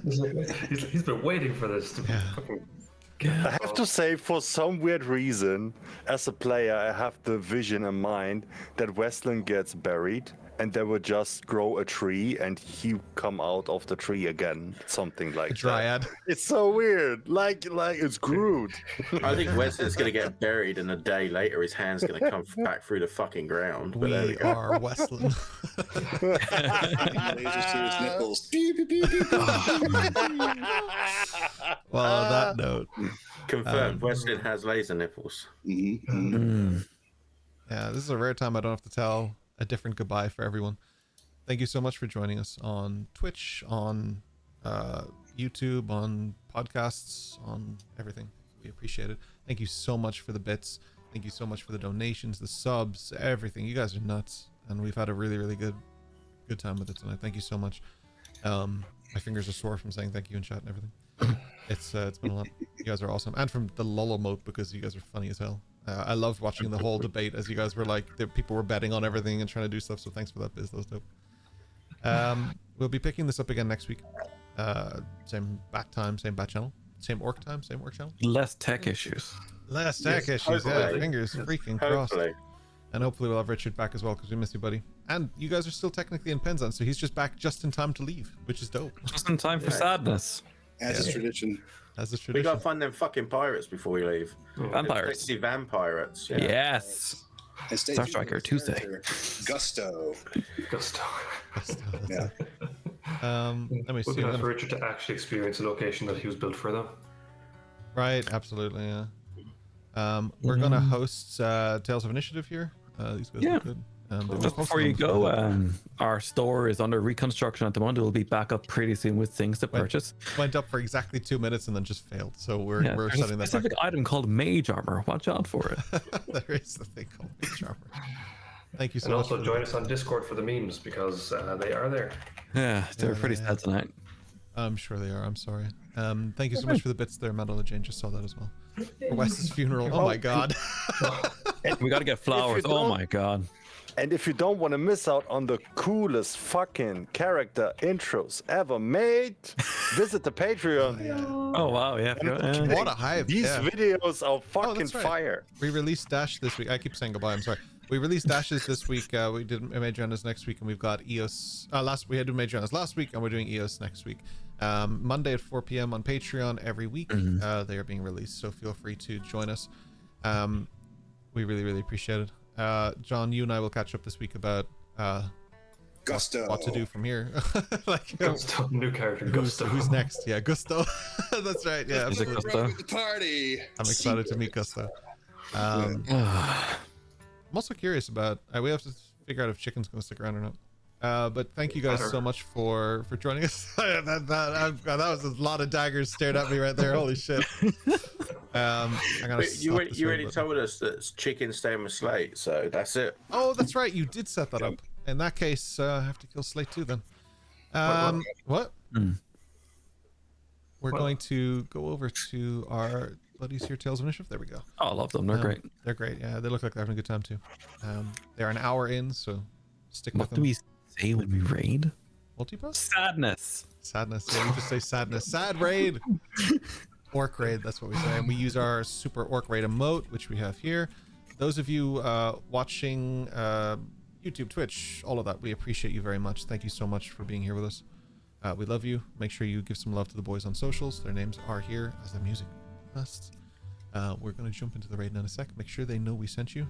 Tune in Say next week for goodbye. the funeral. Bye. Bye, guys. Bye.